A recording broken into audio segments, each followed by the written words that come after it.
And here we go. Fan Talk Free Agency Fever. I'm your host for right now. Hoping a lot of you guys will come on in and actually want to join. Dory, thank you. The link is up. Bishop, thank you. I agree with you, Bishop. I agree with you. I do want Hunter Henry. But first, let me just say welcome to the Captain Jack Rackham YouTube and network. I am your guest host for tonight, Raider Transplant. That is Angelo Reyes. You could find me at Reyes Boxing on Instagram, or if you're feeling froggy, feel free to check me out on Facebook, Angelo Reyes. Positive comments only for all of you who are wondering why my hat is green.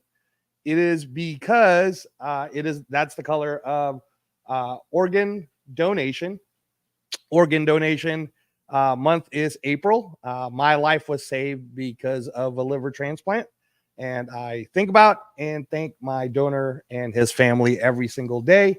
I'm 19 months in recovery right now. And super excited because today free agency was crazy. So I'm glad to see a lot of you guys. And before I get started, let me start seeing who we got for tonight. And again, it's kind of just a special episode. We don't normally do one on a Monday, but today was a free agency fever. And we got the Captain Jack link up for everyone.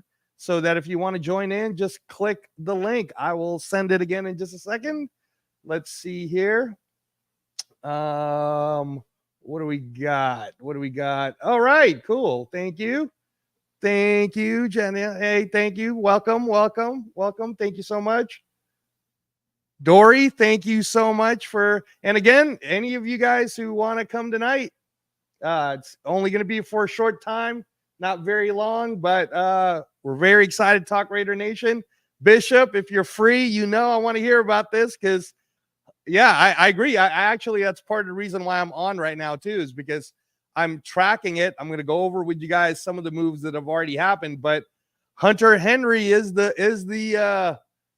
what can happen. I'm thinking the same thing, and that's why, Bishop, I'm wearing the Super Bo Jackson shirt. I'm trying to call Hunter. I'm trying to call Derrick Henry to come over, be that big Alabama back.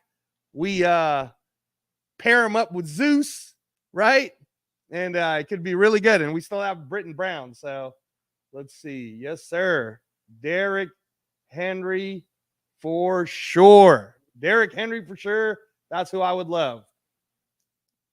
Thank you, Dory. That's really kind. Again, I don't have my own show, guys. I've been helping Captain Jack out for the last month now. And then you'll always, every once in a while, whenever Chris Kimber wants me on, you'll always see me on Protect the Shield. The Protect the Shield podcast is a great podcast to watch also. Chris really knows all of his stuff. He's a true Raider fan. I love interacting with him. And you guys have probably seen our show from just 8 days ago where it was me and Chris, and you could tell it's kind of a natural Batman and Robin there. Always love being on with Chris at Protect the Shield. So let's see. What do we got here? Throw a bag. Okay, Bishop. Throw a bag of cash at Henry right now. You know what, Bishop? We still have some cash left. And you know what we are missing? What we are missing, Bishop, is offensive line. We lost Jermaine Illuminor. He went, and I believe he signed with the Giants. He's following his old O-line coach with the Giants. But just for you guys who were sad to see Illuminor go, and me and Chris Kimber, we did the Protect the Shield and Captain Jack show again about 8 days ago, and we both talked about how we wanted to get Illuminor. So sadly, we lose Illuminor, but we do get a compensatory 6th round pick back, which we will receive in 2025 draft. So that's an extra pick for us now. And I'll be talking about that because there's a couple other people too.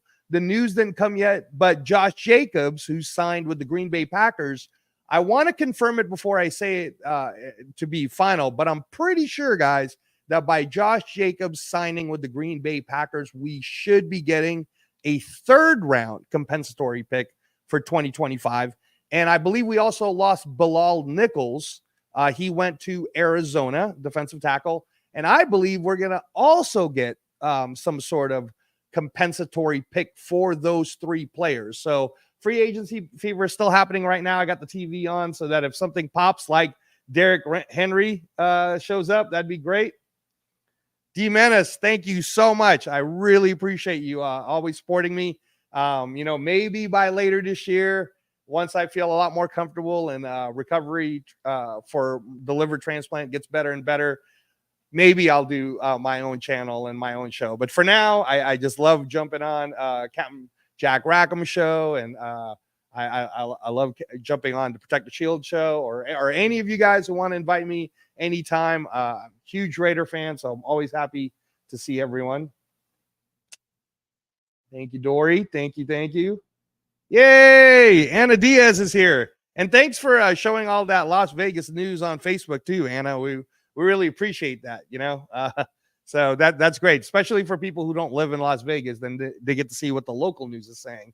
So like I said again, guys, I'm gonna re-put up the link for any of you guys who want to come and join me, because we're just making it a fan talk free agency. I'm sure a lot of you have a lot of your own feelings you'd like to get out there, and I'm just here to give you guys the stage so you can say whatever you want and how you feel about free agency as we start talking about some of the moves tonight. Yes, sir. Oh, yeah, Anna. Yeah. Well, I don't know about shocked, but man, some of those, Baker Mayfield, Anna, getting $100 million to stay with Tampa, right? Not that he doesn't deserve that. He did very good. He threw for over 4,000 yards last year. So Baker Mayfield definitely for sure deserves it. And then we got Kirk Cousins.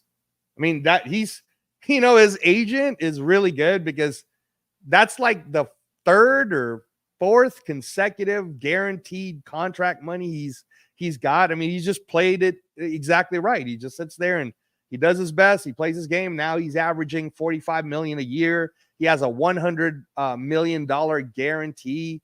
And he's playing for Atlanta. So watch, you guys got to pay attention to what's going to happen to Atlanta, because now that they have Kirk Cousins, they have Bijan Robinson, who I took as my first pick at the fantasy draft. And now that Arthur Smith is gone, he might actually really do well over for the Atlanta Falcons. And then they have Crystal. I'm trying to think, like super fast wide receiver. Man, I'll get Drake London. So they have Drake London, and then Kyle Pitts. And Kyle Pitts is the one where I'm thinking that might still be trade bait out there, right? So let me see here. Anna, yes, Josh Jacobs did go to the Packers, and I'm going to bring somebody on actually right now that might want to talk to us about that Josh Jacobs move, on top of a lot of other things. Diesel, sir, come on in. Let us know how you feel, brother. How you doing, brother? Good to have you on. Please tell us how you're feeling. Doing good, man. I'm feeling all right, brother. That's great. What do you think about so Anna was just asking about that Josh Jacobs went to the Green Bay Packers. He got paid pretty big deal. He's got the best contract, 4 years, $48 million. When I was doing the show with Chris Kimber on 2 Sundays ago, I told him I've been saying it on record that I wanted to franchise tag Josh Jacobs, because now he ended up getting paid more money anyways. But what do you think, Diesel? Tell me about how you feel about Josh Jacobs leaving. No, absolutely, man. It sucks. Josh Jacobs, like he was one of the people that you put your head down and you grind it out and you do it. But let's whatever, let's see where everything falls into place. Well, I don't like it. Yeah, you don't like it either, right? Like for me, I kept saying he's the best Filipino player in the entire NFL, and I know the Filipino community, who are a big part of the Raider Nation, they're Yeah. gonna miss Josh Jacobs. But yeah, Oh, none of us absolutely. like it. Yeah, I What? mean, he was one of the rocks. You know what I'm saying? Like he held it down. He was one of the old school. You know. No, for sure, for sure. I'm waiting to see, Diesel, if we're gonna get a compensatory pick. I think we should get a third. I think we're supposed to get a third round compensatory pick for Josh Jacobs going to Green Bay. So we should get an extra third rounder for Oh, okay. 2025, which, that's what happens, right? I know it's already been confirmed. We're going to get an extra sixth rounder for Jermaine Illuminor signing with the Giants. And I'm waiting Yeah. to see what we will get for the Bilal Nichols. I'll wait to see that. But hey, you know what, Diesel? Thank you so much. Thanks for coming in. I'm going to be bringing on a special guest right now. Here we go, everyone. Special to everyone tonight, Cam Jack. Oh my goodness! All rated out, sir. I give the stage to you. This is your show. I was just putting in the private chat. I said, don't put me on yet. So, hello everybody. My name is Captain Jack, and I'm kind of new to this YouTube game. And I was poking around my computer today, and I had a malfunction.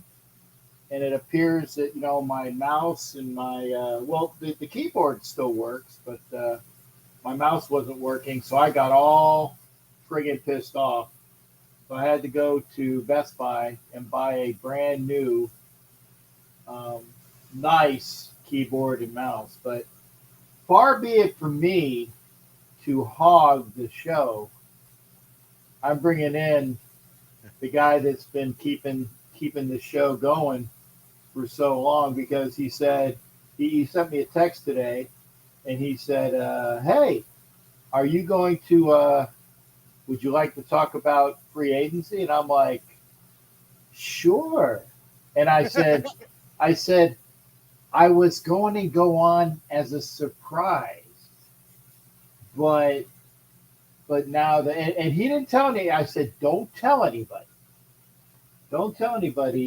that I'm coming in. But again, this is the time to talk about what is going on with the what do you call it, the transactions and all the things like that. Now, I only know of a few things, so again, let me know what I'm missing. Okay, this is all I've heard. Okay, so tell me if I'm missing something. Okay, Gardner Minshew has signed a 2-year contract with the Raiders. That's correct, sir. That Okay. is absolutely correct. Minshew magic, baby. And you know what? And for those that know this show, I've been calling for Gardner Minshew for like before last year, before Jimmy G got in the house. I said Gardner Minshew, Jacoby Brissett will be fine as the Raiders quarterbacks. And they got snapped up by other people. And I was like, shit. Because I really wanted Gardner Minshew, because I knew that he could do the job.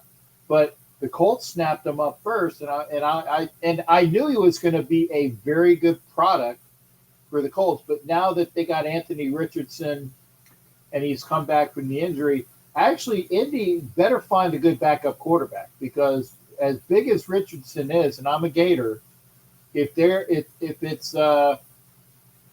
something bad happens, they need a backup. I don't know who their backup is presently, but Gardner Minshew was the man. I'm glad he's with us. I really am. I'm glad that he was us. The same show. I don't know, Diesel. Did you notice that they've never seen you and I at the same time? You know, they've never seen us at the same. Could it be Could it be? Batman. Could it be, that Batman. it's a ventriloquism act, and it's you and I, and or it's an act where you do your dialogue and I do my dialogue, and we have it recorded, and we know exactly when to come in. We don't know. I'm not taking anything on that. So how you doing there, Deez? I'm doing good, brother. It's good to see you, man. Like I legit like a proper smile across my face, Captain. Absolutely. Well, it's good to be here. And for those that are waiting for me to be here all the time, not yet. Not yet. Because Angelo is going to be doing the Wild Wild West show this Wednesday and next Wednesday, because I will be in San Diego this weekend. And for those that don't know, I was supposed to be in San Diego actually last weekend, but for those that have figured out that I said you wanted to play with us and say, Jay, I'm not even going to talk about that. I'm going to talk about the positivity. Is that for those that don't know, I graduated CDL school, which is commercial driving license school, and it was a bitch. It was a bitch because, again, I will say that I've always been very, very good on scholastic achievements. I've never failed a course, but putting the knowledge with the mechanics was something that has been the hardest thing that I've ever had to do. Really? And yeah, and so, and again, I've never driven an 18-wheeler. And now I can say I know how. I'm not great at it. I'm not going to go out and take Jerry Reed's place on Smokey and the Bandit, but I at least know how now. So I passed the school. I'm still. I haven't gotten the license yet because I want to go to the driver's license office and take a test for passenger accreditation or a ticket. There's something that it's like an add-on. I can't remember what it's called. An endorsement. When I get my passenger endorsement, then I will go get the license in full. And the place I go to is always full, so I'm going to have to go at like 7 o'clock in the morning tomorrow, and the place opens at 8, just to see if I can get a walk-in for it. But if not, then I'll wait the next day. Hi, Dory and everybody, and Squid and Anna and Bishop and of course all the folks here. I wasn't playing hooky. I was actually very, very I was very astute and putting my ass or my head into the books. So I'm very happy. I'm very proud that I can say that I am now a professional driver, at least in theory. But I don't know whether I'm going to be able to do that. Remains to be seen. Stand by. I will tell everybody what happens. But anyway, getting back to the point. No, that's awesome. Well, thank you, sir. It gives me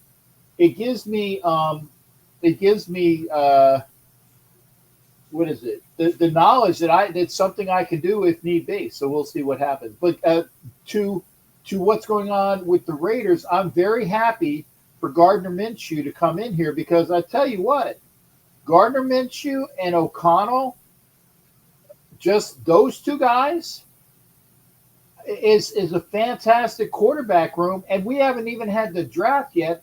And oh, by the way, don't forget about Brown, the guy that we picked up from the Ravens, that is kind of like a Lamar Jackson Jr. or mini me, because Anthony Brown. Yeah, Anthony Brown, Lamar Jackson mini me. Anthony Brown. So we got Anthony Brown, we got Gardner Minshew, we got AOC4. Remember, AOC4 for the folks that are here. AOC is that skinny bitch from New York that we don't talk about. So we got those three, and we haven't even had the draft yet. So here it is. People are saying, well, we need to go up and get Jaden Daniels. We need to go. No, we don't. We can let the draft come to us. We can let the draft come to us. If it's Bo Nix, if it's the kid from Tulane, if it's Michael Penix, whoever comes to us at where we want, Spencer Rattler. I'm just throwing names out there. We're going to get a rookie, and we're going to groom him, and it's going to be those 4 guys in the quarterback room, and that's not a bad quarterback room for a team that's up and coming. Here's my question, though. Who's going to lead us? You know what I'm saying? Who is going to lead us, and who's going to coach us, and who's going to lead us? What do you mean, who's going to coach us?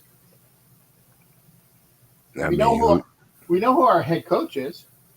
We know who our quarterback coach is because the staff was set.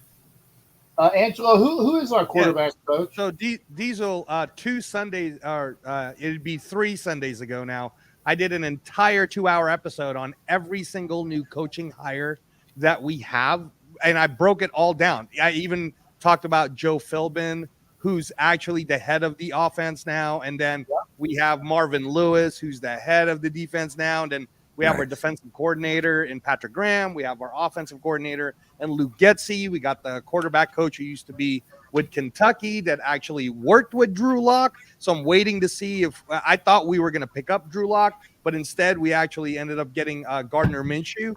But if the question you're asking is who's going to lead us, well, obviously it's Antonio Pierce and Telesco, and the entire front offense it's actually perfect because it's unlike any other ones that we've seen in where Antonio Pierce was so smart that he knows what he doesn't know. So he hired a ton of checks and balances so that everybody can talk to each other. He even hired his son to be the offensive quality control person so that he could be the link between Luke Getsy and what Luke Getsy's doing to his dad, Antonio Pierce. So our coaching is fine. I mean, what do you think, Cap? Yeah, I mean, like I said, I saw the staff. I'm not sure exactly who the quarterback coach is. I know one has been appointed, but I don't remember exactly. But when you have Joe Philbin as a senior offensive consultant, you got Marvin Lewis as a senior defensive consultant and assistant head coach.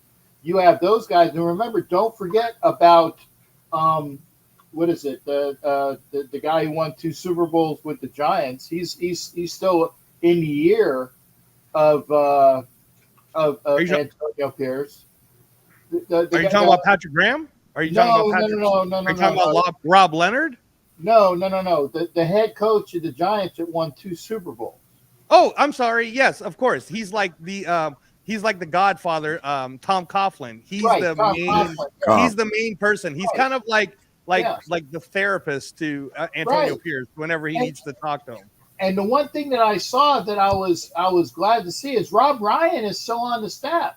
Yes, sir. Rob Ryan is still on the staff. So you got some quality coaches there, and everybody's bitching about Getsy. Like, oh, we wanted Cliff Kingsbury. Fuck Cliff Kingsbury. Okay, I'm sorry to say that, but fuck Cliff Kingsbury and the horse that he rode in on. He wanted this, that, and I want Caleb Williams. If I don't get Caleb Williams, I'll take my football and go home. Well, fuck you, man. Go home. Go to D.C. where you can possibly get Caleb Williams, and they might not even get Caleb Williams unless they trade up to number 1. So you know what? I don't want somebody that's going to be like friggin' like Cartman, from South Park. Well, I'm gonna take. If you don't want me, I'm gonna take my football and go home. How you like that? Respect my authority. Okay, no. Exactly. I like what we got, and I think that this staff will do well. We will have like I said, we got Gardner Minshew as our vet. I said there's going to be a vet, there's going to be a draft pick, there's going to be AOC4, and then there's going to be Brown. That's going to be our quarterback room. We already know who the 3 of them are. We don't know who the rookie is yet, who the draft pick. So actually, Coach, if I could just talk about that a little bit. So first of all, Diesel, it's Rick Scangarello is our quarterback coach. He was a former offensive coordinator for the Denver Broncos. And on the Wild Wild West show at 4:30 on the Captain Jack Rackham channel, when you guys watch it, about 2 Wednesdays ago, Richie Riche, who's the Denver guy, broke down how good of a signing that was for us. and how Yes. good of a quarterback coach he actually is, because he was a great offensive coordinating coach and they wanted him back in Denver. The problem is, of course, then he went to Kentucky and he actually worked a little bit with Will Levis, but there was another quarterback he was also working with. And then now that he's our quarterback coach, it actually didn't surprise me that we're making, it's very possible, like Cap said, that Michael Pratt from Tulane might actually be someone that we could steal in the fourth, because that's someone that Scangarello could work with, right? But also because of what's happening in the free agency, Cap, and I want to get your take on this, because this is what I have the TV on. I've been texting back and forth with everybody, right? Basically, we did the Christian Wilkins signing, which is huge, Oh, yeah. because he's a younger version of Chris Jones. He's Works harder. He's on the ascend. And for all of you guys who are not familiar with who Christian Wilkins is, I'd like for you to go watch HBO Max. And then I want you to go ahead and, Max, it's called Max now. I want you to watch Hard Knocks, where they have the Dolphins, and you see great footages of not so much how good Christian Wilkins is on the field, but all the different kind of Raider way stuff he does off the field. He dances and he jokes around, and he's going to be a perfect match to MAXX CROSBY in that entire defensive way they're thinking. So because of that signing, Cap, we've now solidified that entire interior defense, right? We've now gotten it all worked out. We have the NASCAR that's going to work for us now, because we have Malcolm Kuntz, we have Tyree Wilson, we have Christian Wilkins, we have MAXX CROSBY. Those four are going to be fast rushing all these quarterbacks like Patrick Mahomes and whoever Denver gets, and Justin Herbert. But Cap, does this mean that we're no longer going for quarterback in the first or second round? Does this mean maybe we go cornerback, since we haven't addressed it yet? Jalen Johnson got re-signed, so are we going after like Quinion Mitchell or Terrion Arnold? What do you think? You tell us. Well, like I said, I think that they said that Quinion Mitchell was the prize free agent that was out there, and it's a possibility that the Raiders would make a splash getting the best available cornerback, and that wouldn't be a bad thing. And when you talk Terrion Arnold obviously being a draft pick, is that the kid that's from the small school? I know that he's a first round talent because I've seen him mocked a lot. No, sir. Terrion Arnold is the guy that did so well because he's partnered with Kool-Aid McKinstry from Alabama. Okay, so he's those two guys are like the cornerstones. Okay, so yeah, he was on the other side at Bama. Who's the small school kid that they're calling a first? I know I would know him by name, but that's another cornerback that might be available. So that's Quinion Mitchell. I believe, is Quinion Mitchell. I don't want to butcher it, but I believe he's from Toledo. And Quinion Mitchell is the one who balled out at the Senior Bowl. And Quinion Mitchell is now like, he could do man-to-man coverage. He could do zone. He hits hard. There's so many things to love about that guy. So many things to love about him, Cap. Well, if corner is what is needed, and remember, don't sleep on Jacorian Bennett from last year. You know, he will be in his second year. So that's somebody he's going to grow into the position. Remember, Jones is on one side. He's solid. Okay. So you got Jones and a cornerback on the other side, whether it's going to be Jacorian if he grows into that role, if it's going to be one of the guys that we have. I really don't know if I still think Hobbs is going to be our slot guy because that's where he's built to play out. Yes, sir. But again, so you got another corner to be determined. I don't know whether Amik Robertson is going to be on the staff because somebody's going to throw him some bags and he's going to take it, which, you know, he deserves it because if Amik Robertson was like 6'2", he would be an all-pro cornerback. I think the problem with Amik is he's like 5'9", 5'10". He's just small, but he plays so well. So that's the thing going there. But there will be there will be people at the position that we can grab, and we're going to solidify. Like I said, we've already solidified our front line. Like I said, grabbing Wilkins. I tell you, and I said a couple weeks ago, don't go after Chris Jones. Let Kansas City eat the bag on that one, because they're going to have to get him and Snead if they're going to keep that, and they're going to be in cap hell pretty soon. And I still say that we're going to be sitting pretty when we build up all of the people that we have. You know, it's not second tier if they play their ass off. And with a person like Antonio Pierce as the head coach, people are going to play their ass off for these guys, and it's going to be great.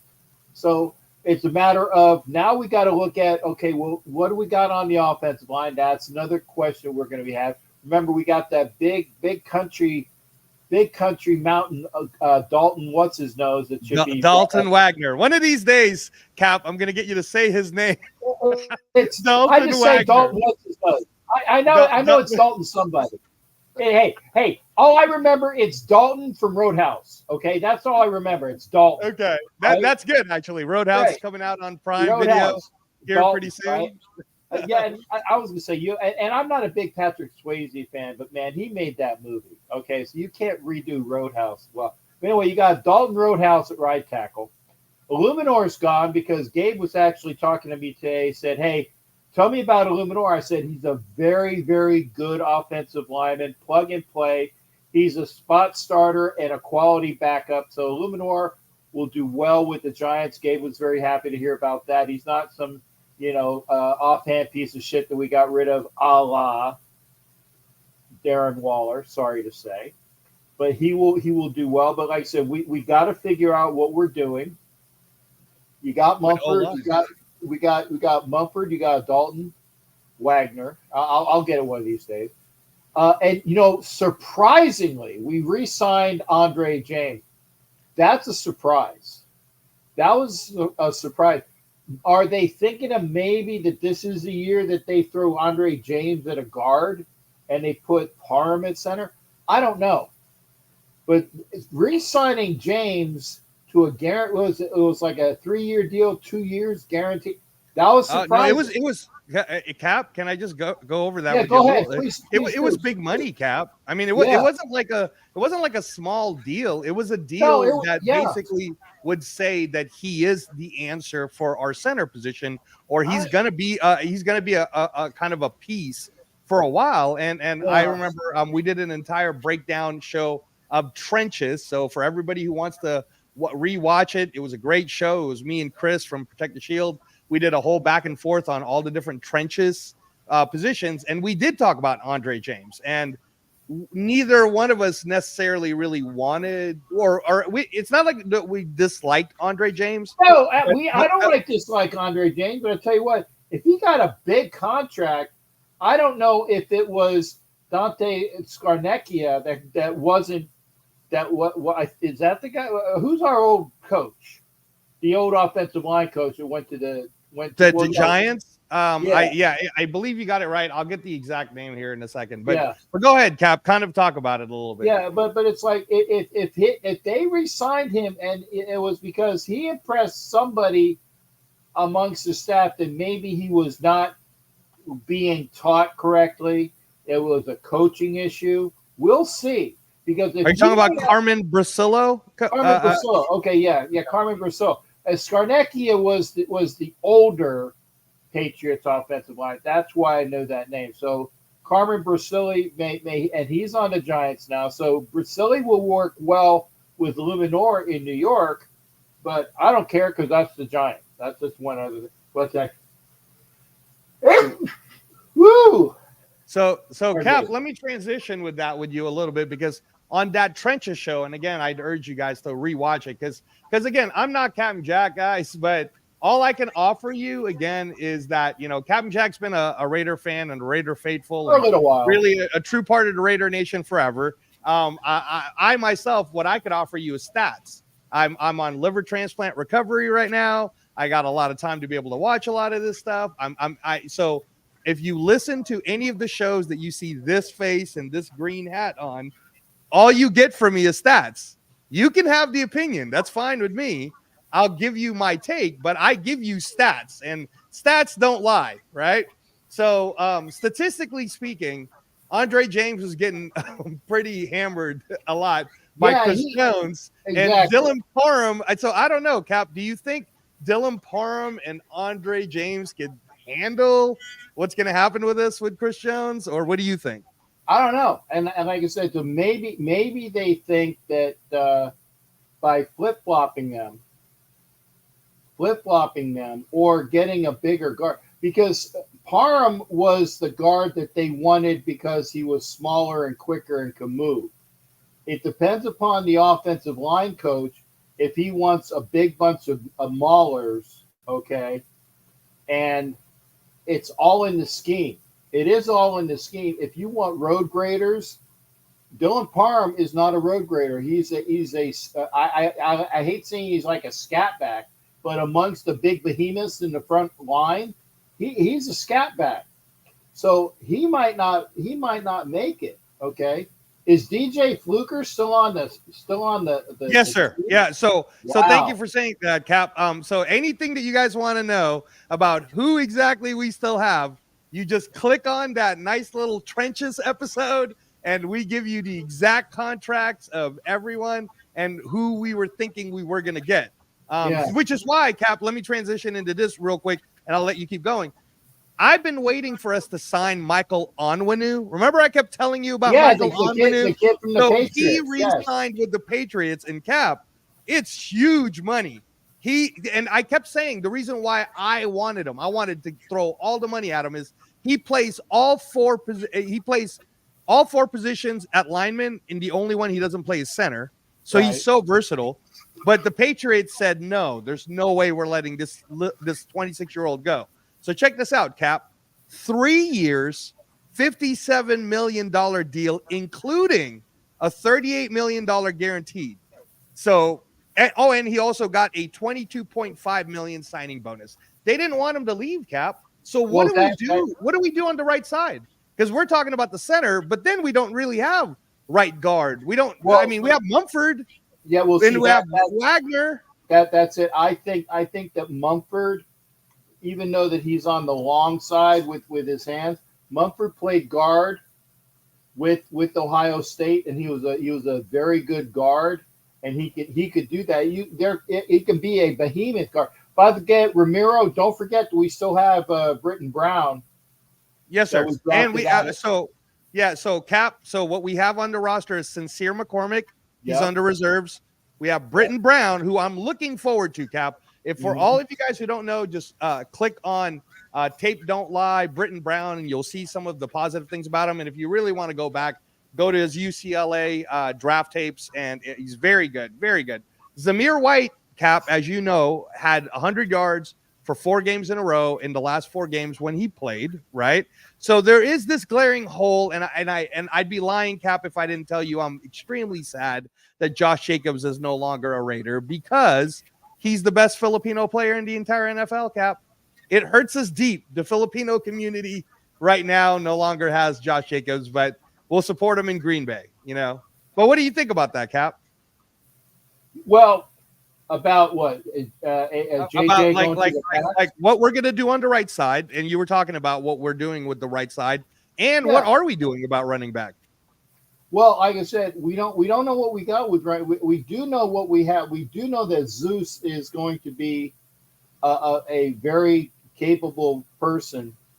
You know, we got Zeus, we got Abdullah, we have Britton Brown there. We have Sincere McCormick. Sincere is actually the running threat. You know, the get it, one cut and go. So that will be something that we could use.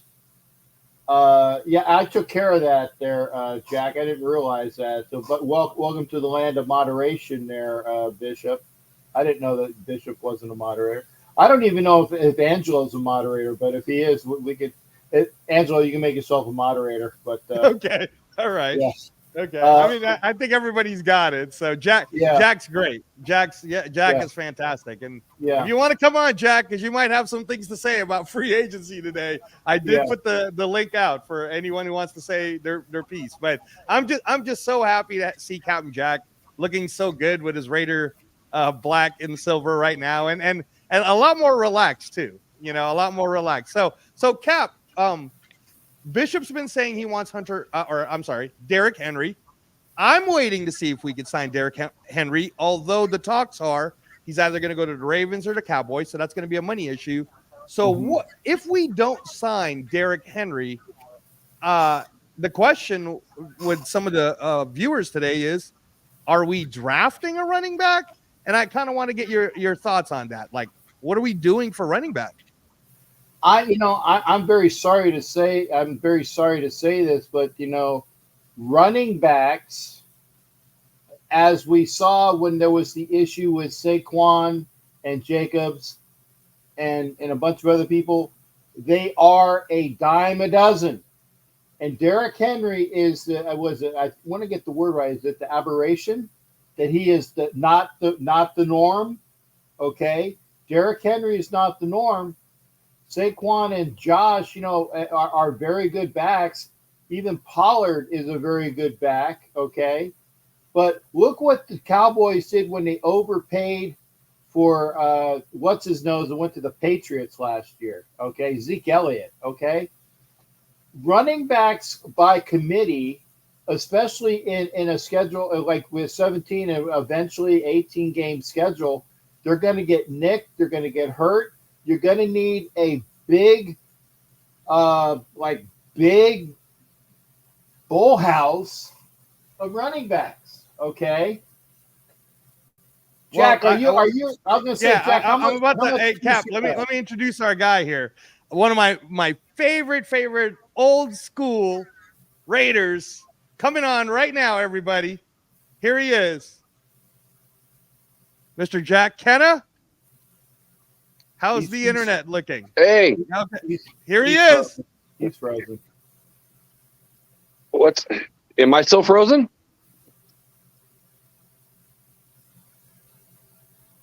Oh, still? No, I'm just fucking with you, man. Hey, salute Cap, salute Angelo, salute the nation. It was a great day today. Did you enjoy it? What was your favorite thing, Jack? Well, of course, Wilkinson. Absolutely. I mean, we're doing something that we haven't done. And Angelo's gone again.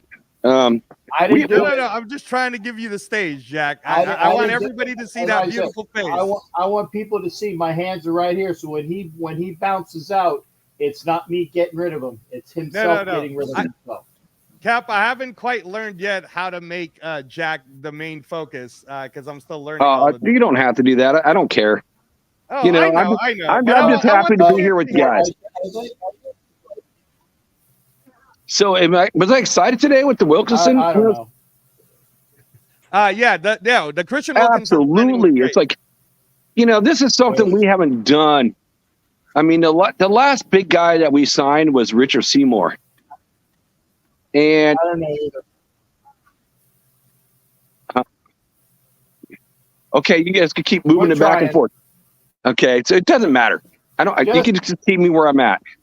So I think that's exciting. It's like, to have a guy who had 9 sacks last year, interior defensive line. He plays like a MAXX Crosby. He's great against the pass. He's great against the run, just like Max. And you get these two guys, they're going to be working out together. And they're going to set the tone for the whole defense. And we had a good defense towards the end of last year. It's only going to get better. So I'm really excited. We spent a lot of money on that. Like was it 4 years, 110 million, 85 guaranteed. Yes, sir. That's why I'm a part of the show, Jack. That's what I do. It's 4 years, 110, but it's about 78 million guaranteed. But really, I didn't care. Give him everything. Christian Wilkins is such a great get. I mean, that's even better if it's only 78. I heard 85. So, So it's like, I'm happy about that. I'm like, man, we're going to like, our defense is going to even get better. And I was like, kind of wondering, like, with Tom Telesco letting Tillery go, I'm like, well, he was serviceable. And I like him because I'm a Notre Dame guy. And so I liked him coming in there, on the plays that he'd come in and do his thing. Now I can kind of see it. You want to save that money for him. Now we just need to get Butler. We need to re-sign that guy. And then, I'm really sad about the Josh Jacobs thing. I mean, I think, honestly, he's probably the third best running back in our Raider history. But I get it. You're talking 4 years, $48 million. He's the highest paid free agent. And they really messed over, their running back over in Green Bay. And that guy's going to – I think he got cut. I'm not sure. He got cut. Did he get cut? Okay, so – cut, which is something that they're looking into if the Cowboys are going to pick him up. But I wouldn't mind having him if he wants to come for the veteran minimum or something. I wouldn't mind having Aaron Jones. Yeah, well, that ain't gonna happen. But I can see the Cowboys definitely doing that. So my pick, if we're going to replace Josh Jacobs, I watched SMA from Notre Dame all his years. He reminds me of Josh Jacobs a lot, except for he's going back to like, Josh Jacobs days, catching the ball in the backfield, which, back when he was with Alabama, he didn't catch a lot of balls out of the backfield. Neither does SMA out of Notre Dame because they had Michael Mayers. So everything ran through him. But, you can probably develop him, but he's got the same body, the same everything. It's like, he reminds me of him. So he's going to be a 3rd round pick at the end of the 3rd. Top of the 4th. How do you pronounce that name, Jack? Is it Estime? Estime. Okay. Estime. Yeah, I liked him. I actually had him as a higher grade when I'd watched the tapes on him, and I didn't do it like a full scout on him like I've done with Jane Daniels and all the other ones that I've talked to you guys about on every episode. I mean, every episode that I do, this, Jack, I do the homework, and then all I do is I give you guys the information, and sometimes you don't like it when I'm giving you the information, but this is the information. It's not. It's information. Let the Raider Nation. Every person's different. Right. Everyone's their own GM.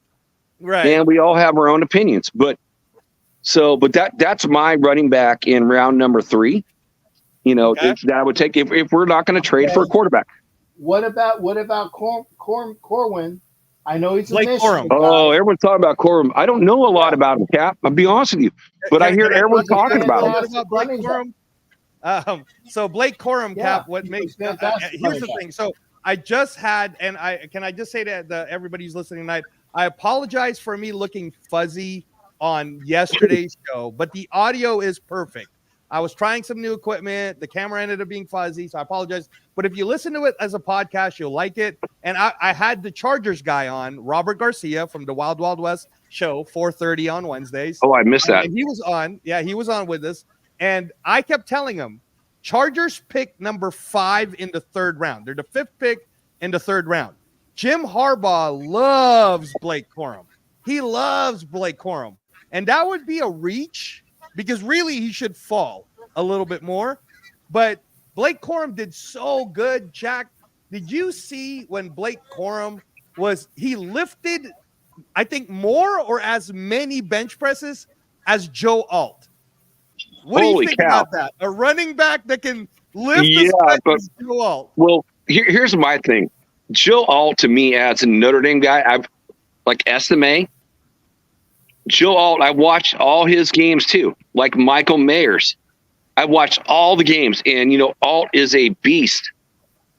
So if you can get a running back that is as strong as Alt, holy cow, that's craziness. Yes, that is craziness. Yes, and in the combine, Blake Corum was amazing, Cap. He was amazing. It's 41. That's why I said your guys are talking about Estime, or if I got that Estime correctly. Yep. Right. Never heard of him. Right. Of course, I'm not a Notre Dame guy. I do know Corum, and I do know that Corum is the man. Also, the other back from Michigan, the one that was like running, like the one cut and go, the faster guy. I don't know. Yeah, he didn't come to the draft yet, though, so it's only Blake Corum from Michigan that's coming out. So he's coming out another year. Okay. Yeah, I want to ask Jack though, because he's a Notre Dame guy. So I liked all the tapes that I saw out of Audric Estime. I actually had him graded higher than Blake Corum based on the tapes that I saw. And then the combine happened, and he didn't look that great. But is that because he's not really a combine guy, and he's more of a, if the action is in front of me, then I'm going to be good? Because he did look really good. He's kind of like, can I say this? And is it fair, Jack, that to me, Estime felt like a shorter Derrick Henry? Is that fair? No.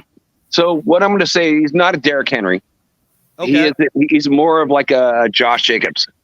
Okay, Josh Jacobs. Size-wise, and size-wise, he's around the same height, same weight, a bowling ball of a human being, super strong.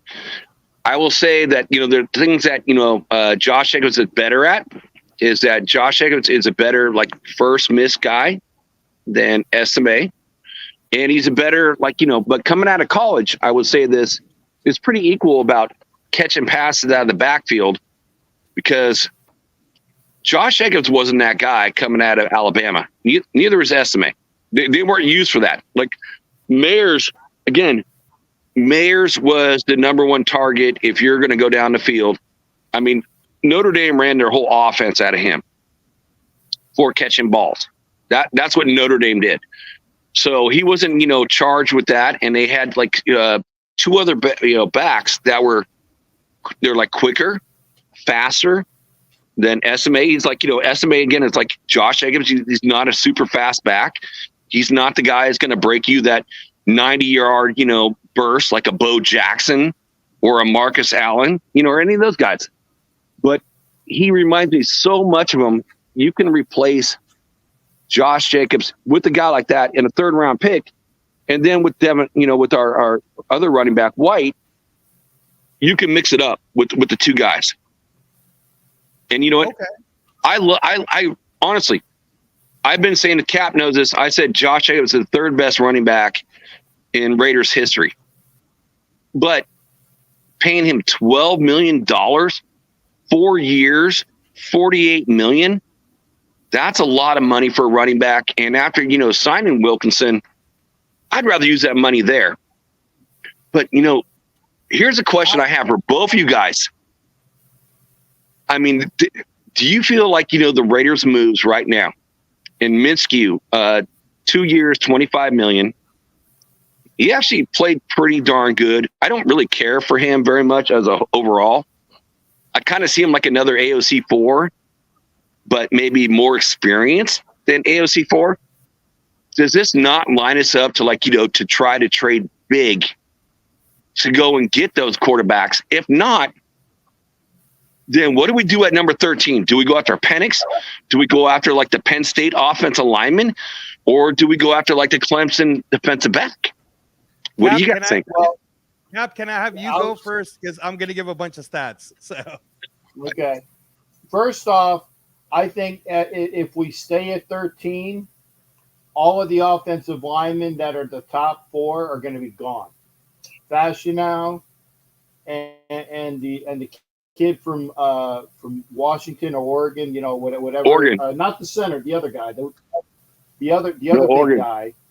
And all they're going to be gone. The 3 tackles are going to be gone. But I don't necessarily. Fuagu. That's it. Fashional, Fuagu, and they're going to be gone by the time 13 hits. So if you want one of those guys, you're going to have to trade to 7. Okay, that's if you want one, you're going to have to trade up to 7. And I would rather trade to 7 for one of those guys, whoever's not gone, than to trade up for a quarterback. I'm sorry. You build through the fucking line.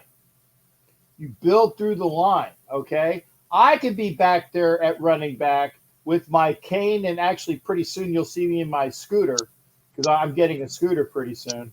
I'll be back there in a scooter behind that offensive line, and I'll take the football and wheel into the line, and it'll be okay. And the offensive line is going to block for the quarterback. It's going to block for the running back. If you're going to trade up for a friggin' big tackle. Now, if you stay at 13, there's going to be like the tier 2 tackles, which are like J.C. Latham and Mims from Georgia. They're going to be available. Or you get that kid that Angelo likes, the center guard, center guy. No, the other guy. Oh, Jackson Powers Johnson. There you go. I still would take Jackson Powers Johnson. Austin, or you take Austin Powers at 13.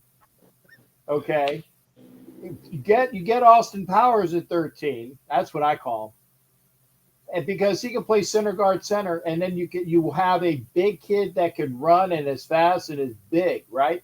That's a pick at there. But if not, then you take Mims or J.C. Latham. That's fine. Okay. I want to see, and again, Chris, I agree.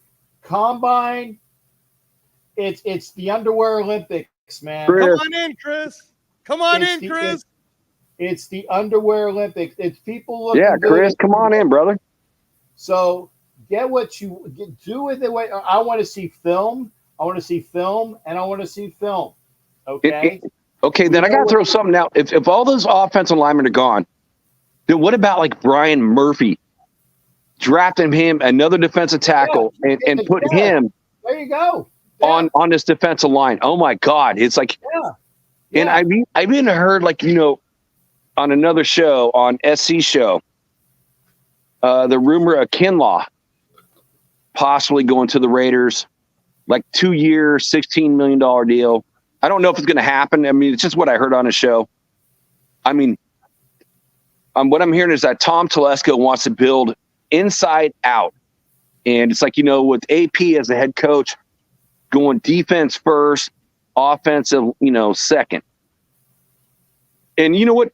How exciting is that kind of, I know Cap, I know this. And Angelo, you're a super fan of the Raiders. The best Raiders defense I've ever seen was 1983. And that team. And number 2 was the 76 Raiders. But can you imagine like a Brian Murphy and Christian Wilkinson and a MAXX Crosby and a Kuntz? And then, you know what? Hopefully Tyree, learns to be quicker, coming off that foot injury, and is that guy. And he could, take over the defensive edge position. Oh, my God. No, if you're going to say that, if you're going to say it, you got to sound like Janice from Friends. Oh my God. You got to say it like Janice, man. If you're going to say it like that, you got to say it like Janice. Yeah. Whatever with Friends, it's just me. It's like that would be unbelievable. I mean, that would be. I don't think I've ever seen it. You know what I mean? It's like, being a longtime Raider fan, to see, if that were to happen, let's say we go that way, and I can see the Raiders doing a Penix move, and get him and let all 3 of these guys, compete and see it. Because, Penix has got more talent than both of those guys, but can he stay healthy? But if he's not healthy, you got good backup players to go for it. It's like, or you just let the guys sit and you learn a little bit and do a Minshew or an AOC4 and let them battle it out. It's like, just let them battle it out. Because I think, a lot of potential, but having that type of defensive line on a defensive team that was top 10, top 5, depending on who you talk to and what stats you're looking at. I would, like I said, I could be the quarterback behind a really good offensive line, and I would hate to be the quarterback on the opposite side of the defensive line that you're talking about. You build from the friggin', and yes, I'm biased. I'm a lineman. I admit that. I am biased. I am a lineman. But you win in the trenches. You win along the offensive, defensive line. The other guys are nice to haves, but they're plug and play. They can be replaced. Okay. And I hate sounding biased on that, but it's true. Okay. when you're, well, I was going to say 2/3 of your football team almost is offensive and defensive linemen. That there's a reason for that. There's a reason for that because that is the backbone of your team, the offense and defensive lines. So that's the way it is. So Jack, Cap, so I want to kind of comment on what, because Jack got me excited when he talked about the 83 Raiders. So check this out, Jack. And again, man, I didn't come here from the Philippines until 85. Growing up, once I became a Raider fan, then I really, like, as footages started coming, I started studying it, right? So in 1983, I'm going to throw this one at you, Jack. In my opinion, the reason why we won that Super Bowl, if I'm not mistaken, if I'm picking this right, there was a cornerback by the name of Mike Haynes, who, in my opinion, is one of the greatest defensive backs of all time. The guy was amazing, right? Hall of Famer, right? Right. That's just me, though. I don't know about you, Raider Nation, but Mike Haynes is quite amazing, and absolutely great steal. You know, that was a great steal in that trade. And, yes, sir. But who's on the other side? Lester Hayes. Oh yeah, Lester Haynes. Yes, yeah. But so what I was going to ask you is, is it possible? I mean, because is there another cornerback type that you would like to get that could pair with Jack Jones, or should we draft someone like Quinion Mitchell or Terrion Arnold? Because you watch all those college games too, Jack. So what do you think? Is there a cornerback that you would want to take at that number 13 pick? Angela, I thank you, but I don't watch all the college games. I watch Notre Dame. What I would say is that, you know, I look at the defensive back, you know, rooms, and the next best defensive back room we had was back in 2002. That was probably the next one. I would like, you know, I wanted Jalen Johnson, but he got franchise tagged. So that kid from the Bears, at 25 years old, all pro, that's who I wanted the Raiders, you know, besides Christian Wilkinson, to go out and, you know, try to get that kid. But right now, there is another cornerback from the Miami Dolphins in Hayward. You know, he's older, but he would be the number one DB on this squad right now. And we tried to get him before, and we couldn't get him. And I think that was the same year that we got Kukowski and Littleton. You know, when we got those guys, we tried to get them, we couldn't get them. And we got. So he's still with the Dolphins right now, Jack? Well, I think he's a free agent, so he's a vet, but he's been an All-Pro, you know, several years, and I think, you know, he's not going to cost the team, because he's older in the tooth, probably, you know, $8-9 million a year. That's why I was wondering about the salary cap. Like, you know, what do we have left? So, but I feel like, you know, he could be a guy. Hayward Bay. Okay. Hayward. Bay. Hayward. It's like, you know, Hayward from Miami, the defensive back. Okay, I'm gonna start. You know about Casey Hayward, the guy that was on the Chargers for a while? No. Hayward, the only Hayward I know that defensive back. He's a defensive back. The only defensive back I know by the name of Hayward was Casey Hayward. He was on the Chargers for a while. I'll look it up, but that's the only guy that rings the bell. Yeah, I can't look up any guys. Like, I'm on my phone right now, as always. But Right. But there was nobody really that, when you think about college, nobody that you saw that. No, the guy from Clemson, you know, he looks really good too. There's Nate Wiggins. Yeah, Nate Wiggins.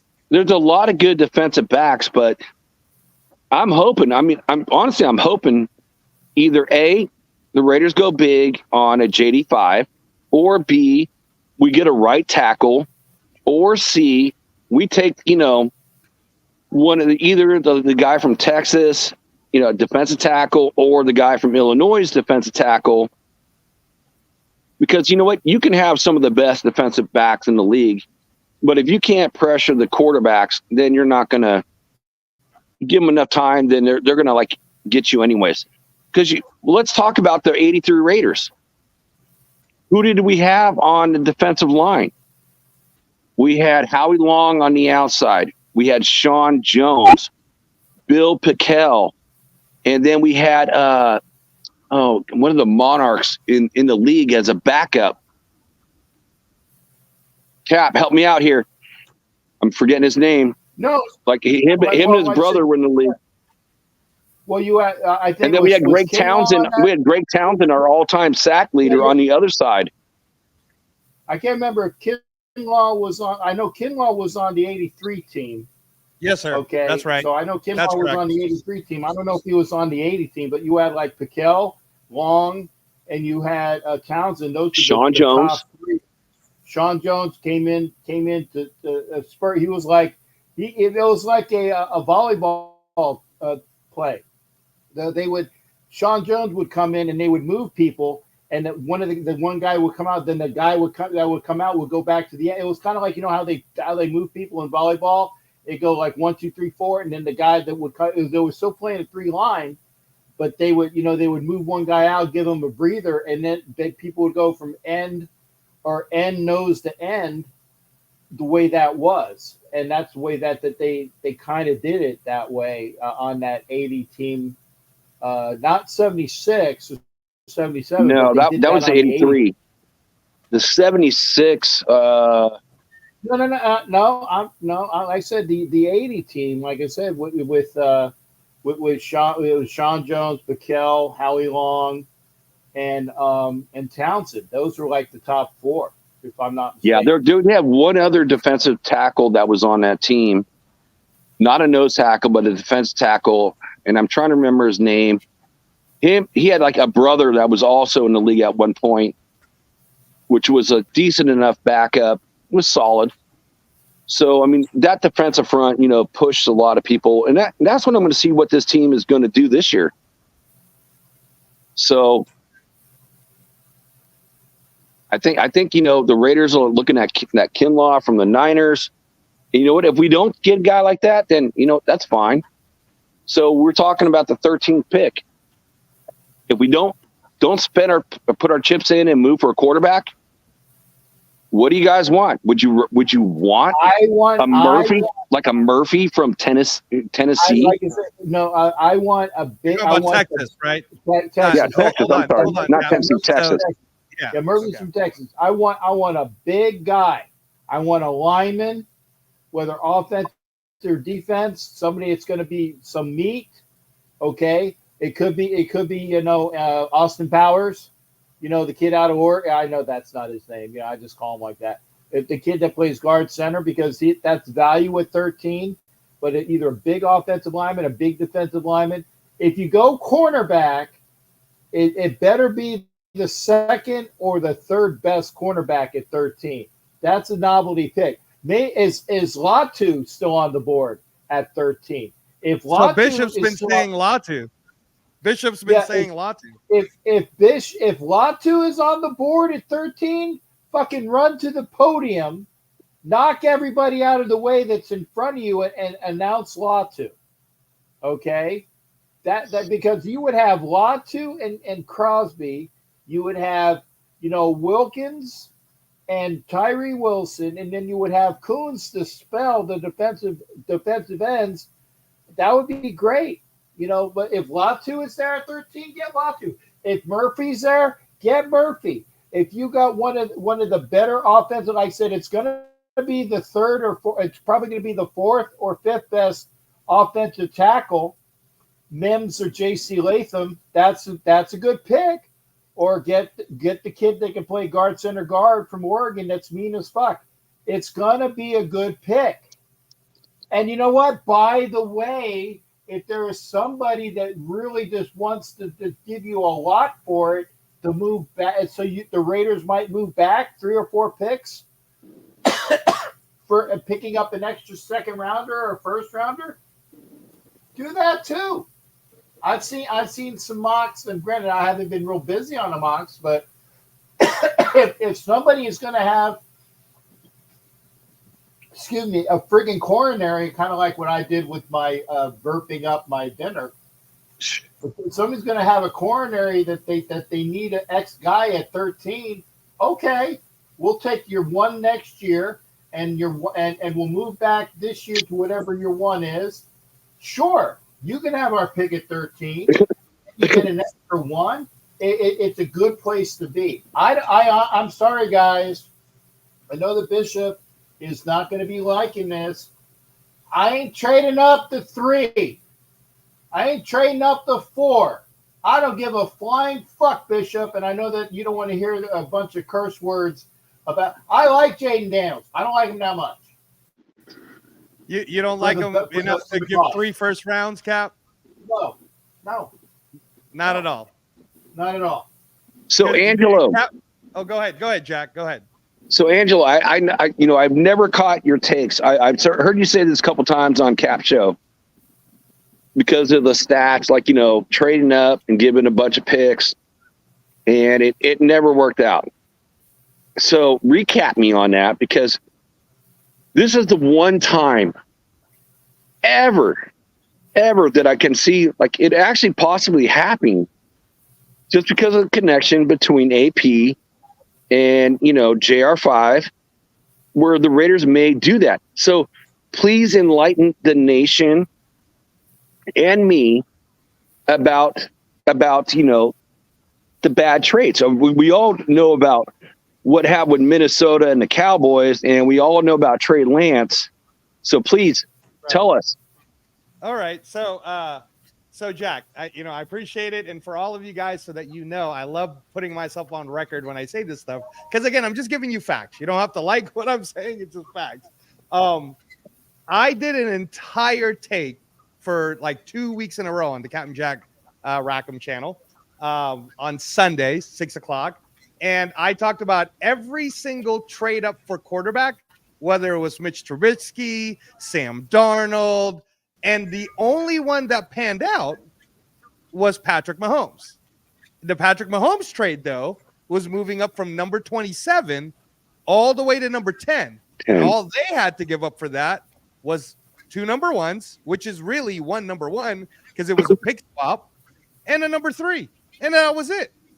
And I said, oh, I'll take that, flat second. Cap Jack, right now, if they were going to give us the number 3 pick, and all I had to do was do the swap and give him next year's number 1, and I'll give him next year's number 3 for Jaden Daniels, would you take that? Because that's nothing. That's a Patrick Mahomes deal. That's nothing. Okay. If I'm going to 3 and I'm giving up 13 and a 1 next year. Yep. That's all. And a 3. And a 3. Yeah, maybe. If I'm swapping 1s this year, a 1 next year, and a 3, you better be sure on Daniels, though. Exactly. Now, here's the thing. Now, okay. So I'm glad you asked this, Jack, because I did watch a lot of Jane Daniels. Like everybody kept attacking me in December when I kept saying, don't trade the farm. We need to go get line. We need to build the trenches. We need to go get defensive tackle. I'm one of the first people, and Chris Kimber from Protect the Shield could know this, Captain Jack too, because I was texting these people before you started hearing all this draft combine talk. I said, Talise Fuaga, Oregon State. Captain Jack could look at his December texts, and he'll see that I said Talise Fuaga, December, on Oregon, because I said this guy plays like a Raider. He reminds me of a Bob Boomer Brown. I'm like, I want this Bob guy. Brown. This is the guy I want, right? But then everybody's like, you don't know what you're talking about. We got to go get Jaden Daniels. So Jack, started saying, okay, here's every single pick.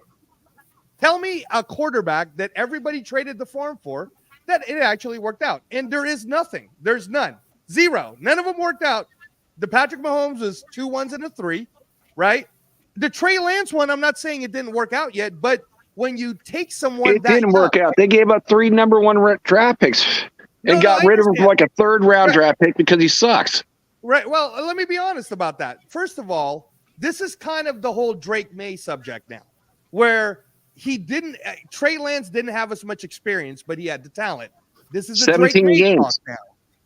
Yeah, exactly. This is the Drake May talk. Is he really that good with all the experience? And whenever you're thinking about taking someone young, like I've heard the Raider Nation say, "Oh, what about JJ McCarthy?"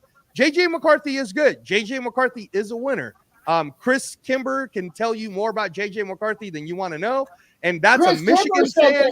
Yeah, and he said that he's not. He doesn't want. He said he would hate it. He said he would be so annoyed if the Raiders picked up JJ McCarthy. And I would be too. Yeah, and part of this reason isn't because the kid is a bad kid or he's not a good player. It's because he's 21 and it's going to take a little bit of time for him to really get used to the system. So this was my argument for Jaden Daniels. My argument for Jaden Daniels isn't that I didn't like the kid. It isn't even that I didn't think the kid is talented, because here's what I said, Jack. My first comp for Jaden Daniels is Randall Cunningham. And I'm talking about Randall Cunningham from UNLV, not Randall Cunningham the entire Eagles career. Randall Cunningham from UNLV is Jaden Daniels. What I said was my ceiling, if we do right by the kid, or any team, if any team does right by this kid and actually sits him for at least 1 year, gets him to beef up, make sure that he doesn't get blasted, my ceiling for the kid's talent is Lamar Jackson. He's Lamar Jackson. I agree with that. Okay. I agree. Lamar would be amazing. Yes. And on Captain Jack's show, after the AFC Championship, I said on Captain Jack's show, and that's the reason why I don't want to take Jaden Daniels, because Lamar Jackson's on his 6th year. Has he made it to the Super Bowl? And can anyone tell me that the Ravens didn't help him? The Ravens helped him so much that they built the entire team around Lamar Jackson. And he still hasn't made it to the Super Bowl because it's not a guarantee. So you're asking me, when I've been losing for the majority of my Raider fandom, to give up the farm? No way. And I said to Stuart Schwaggart on a 5-hour show with Captain Jack. Yes, the 5-hour show. 5-hour show. Oh, you guys did a 5-hour show with Stu? Yeah, and I said... And I couldn't get a word in edgewise because it was fucking Angelo and Stuart talking for 5 fucking hours. Damn, you didn't get a word in edgewise? That's crazy. No. It was Angelo and Stuart, and then me and Chris, the host, we had to fight for airtime. Oh, Chris was a dude. Salute Chris. You know, I'm a mod for Chris's show too, dude. Chris is my brother. Yeah, no. So anyway, so what I was saying to Stu is, I said, I don't know if any GM has ever done this, and you're a defensive player, Stu, but wouldn't it be smarter for us to draft around or support around MAXX CROSBY? Because the reason why we'll be able to beat the Chiefs is because of MAXX CROSBY. The reason why we're going to win the division is because of MAXX CROSBY. And if anything proved it to the Raider Nations who was hating me, right? Yeah. It's all about the defense. It's all about the defense. So now we have Christian Wilkins, and I'm happy because we're going to have that NASCAR package is going to look nasty next year. Oh, it's going to look nasty. Tyree Wilson, Christian Wilkinson, MAXX CROSBY. It's going to be insane. I mean, when you're sending like even Nate Hobbs on a blitz, or like a Jack Jones, or all of a sudden, it's going to be insane what it looks like, right? So I was right. Oh, hey, what a surprise. We used the majority of our money on defense. Surprise, surprise, everyone. Angelo was right. Okay, now drafting wise, I don't want to give up even. I mean, I'm okay with giving up 2 firsts. Chris doesn't even really want to give up 2 firsts and like 2 seconds. He said he'd risk it, but he doesn't want to do it either, because to me, at this point, what we need is a tackle. Do we not need a tackle? Unless we got it with Christian Wilkinson. No. I'm talking about an offensive tackle. Oh, offensive tackle. So yes, I do agree. So we look at it like our Raiders right now as it stands at this moment.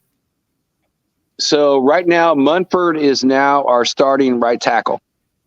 And I watched Sanjeev's show today, and I watched Munford get worked by Wilkinson. He got worked. But we also have a kid. He's moving over to guard. He's going to be our guard. Dalton Wagner. See, No, that's the guy I was going to say, Cap. You read my mind. I know you. Dalton You know Wagner, me. Dalton Wagner is going to be our right tackle. Mumford's going to be our right guard. We're going to need another guard because Parham is undersized. We signed James. We're going to draft another lineman. Okay. So let's put it this way. Let's say we draft Mims or J.C. Latham as that offensive guy. You got your line right there because you're going to have one of the rookie. The rookie's going to learn for a little while, but eventually he's going to be thrown in the mix. Okay, and Parham's going to be the swing center guard, and somebody else is going to be a swing tackle. Maybe it's Fluker because he's still on the team. Fluker will be a swing tackle because Fluker. Cap, can I just do breaking news? Fluker's Cap, old. real quick. Go ahead. Real quick, breaking news. So again, the running backs are running out. Zach Moss just signed with the Cincinnati Bengals. 2 years, $8 million a year, or 2 years for $8 million only. So they got him cheap. Zach Moss is now with the Bengals. But go ahead, Cap. Sorry about that. That's breaking news right now. Okay, breaking news. I don't know who the fuck Zach Moss is. Running back that took over for Jonathan Taylor for the Colts. He was a fantasy football guy. He was awesome. He ran a lot. He's really good. But okay. No, Cap. The reason why I bring it up as breaking news is that means Joe Mixon might be free. And would you want Joe Mixon to be with the Raiders? I like Joe Mixon. Joe Mixon's I like Joe Mixon. All-time Raiders fan. I take Joe Mixon in a minute. Depends on the contract. And it depends on what we want to do in the draft.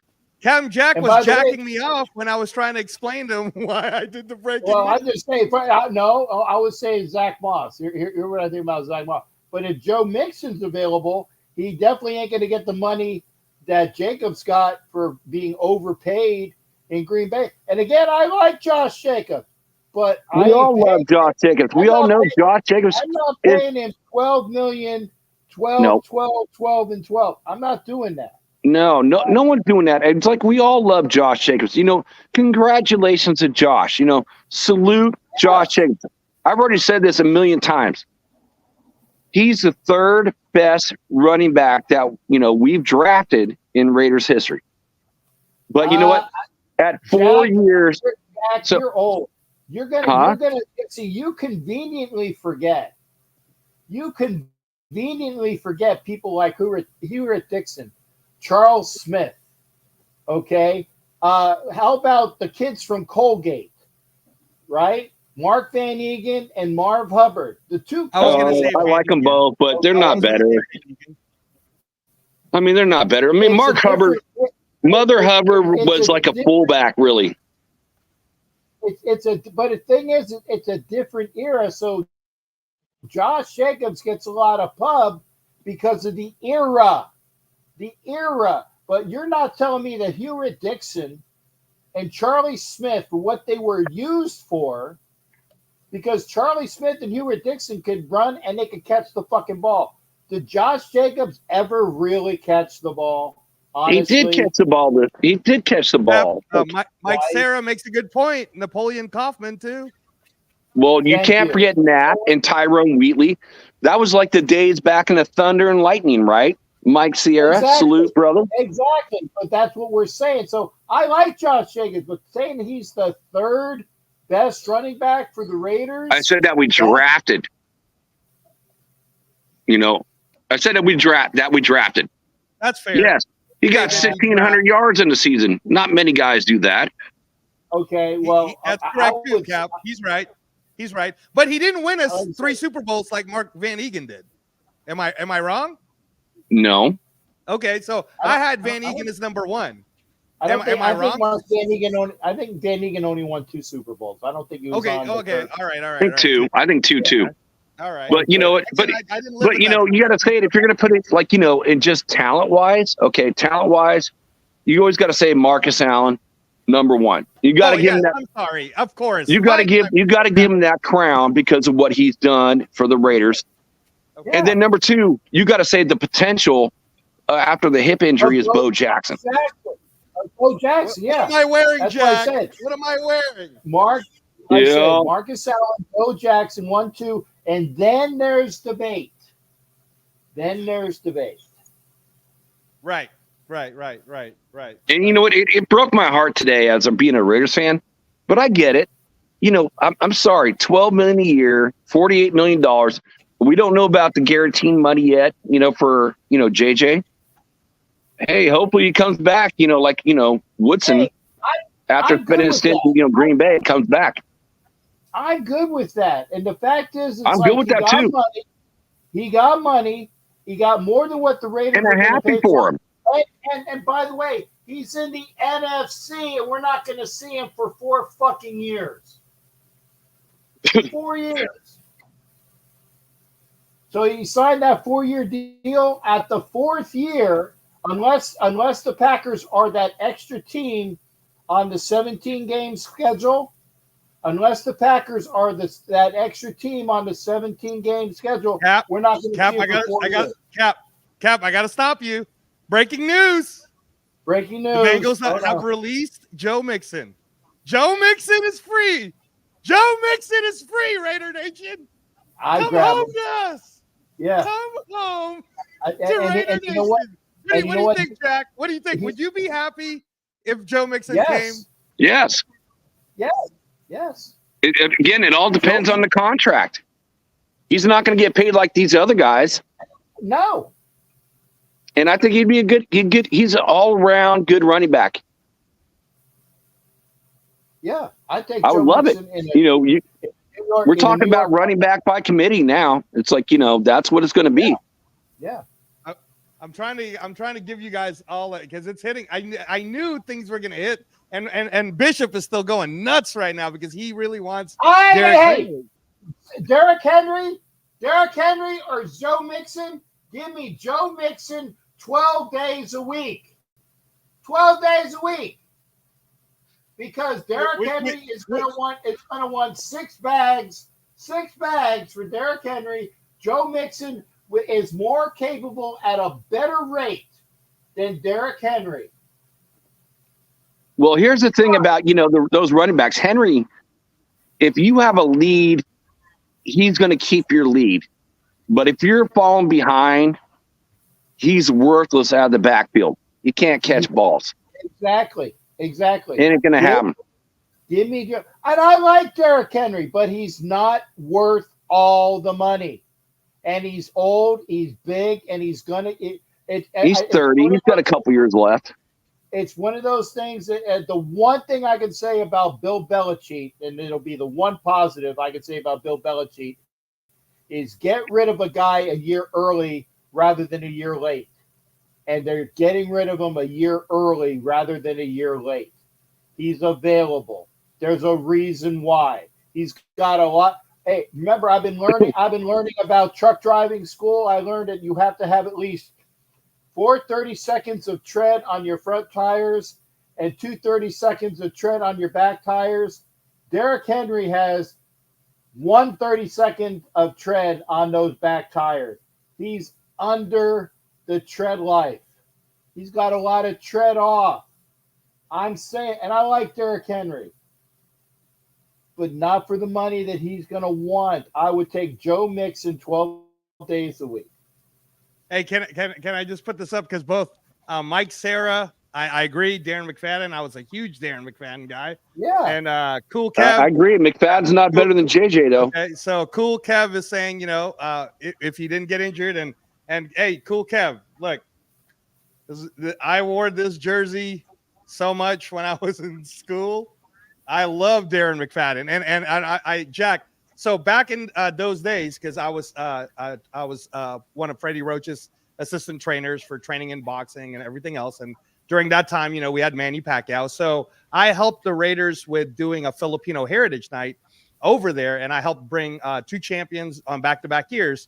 And on the year that we got Manny Pacquiao to do a message, Darren McFadden was playing that game. And I was on the 50-yard line field. It was a really cool experience over there at the Oakland Coliseum. And nice. Derek McFadden went to the Filipino channel And then he did a whole thing, and then he goes, and by the way, to all the Filipinos, happy Filipino Day. So I've always loved Darren McFadden. He's amazing. He's amazing. Anyway, sorry, Cap. Go ahead. No. I think that's great because, like, that was one of your games. And the last show that I did with you, I talked to you about, Art Shell in my first game. And so thank you for sharing your experience with Darren McFadden. So that's where we all become Raider fans. We get the experience of going to a game and seeing it live and being a part of it. And Cap's seen like more games than you and I put together 10 times forward, which, it makes for an amazing experience. And that's where all us Raider fans get our ties to our team. So thank you for sharing that. Yeah, no, I got another one for you though, Jack, and I'll make this one quick because I want Cap to talk on what Bishop was saying. But 1998, John Gruden takes over the Raiders, and at this point I'm 4 years out of high school because I went to high school in Alameda, California, where the Raiders then came back in had and then the headquarters was right there in Bay Farm Island, right? So anyways, at the time, Jack, I was already had been studying martial arts since I was a kid. I started teaching Kung Fu and Kenpo karate at 14. By the time, though, I got to 98, I was actually the head instructor of the dojo that was on Park Street in Alameda, right across the street from La Piñata. And at that time, I forgot the guy's name who was like quality control or whatever, but he came in and he said, hey, the Raiders would like for you guys to see if you could teach the O-line, the wide receivers, and the cornerbacks some moves, right? Now, I'm a kid at this point. I mean, I'm a kid, right? I mean, I'm 4 years out of high school, Jack. I'm a huge Raider fan, but I'm trying to keep my composure because, I don't want to look ridiculous in front of the bosses or any of the people higher ranking than me, right? So I was like, oh, okay, that's great. Yeah, we'll go to the facility, right? So I go to the facility, they're recording it. So I don't know where the recording ever went. I got to teach some of the people. One of the best conversations I had was with Desmond Howard. You remember we had Desmond Howard for that year, right? Yeah, the returner out of Green Bay, Heisman Trophy winner. Yeah. And we were talking about like inside hand leverage and how you could do it as you're running, how to keep your balance and the whole bit. I didn't get to work with any of the linemen, but I really wanted to. But I did get to work with, again, the wide receivers, that were there. So anyways, that was my first experience meeting John Gruden. And John Gruden looks at me and goes, yeah, man. Yeah, we had this too at Green Bay. We had a Taekwondo guy and really appreciate you coming on, right? So, Jack, because I wasn't the owner of the I was just I was the head instructor of my dojo in Alameda, but the highest person has the last say. And there were 7 dojos at the time.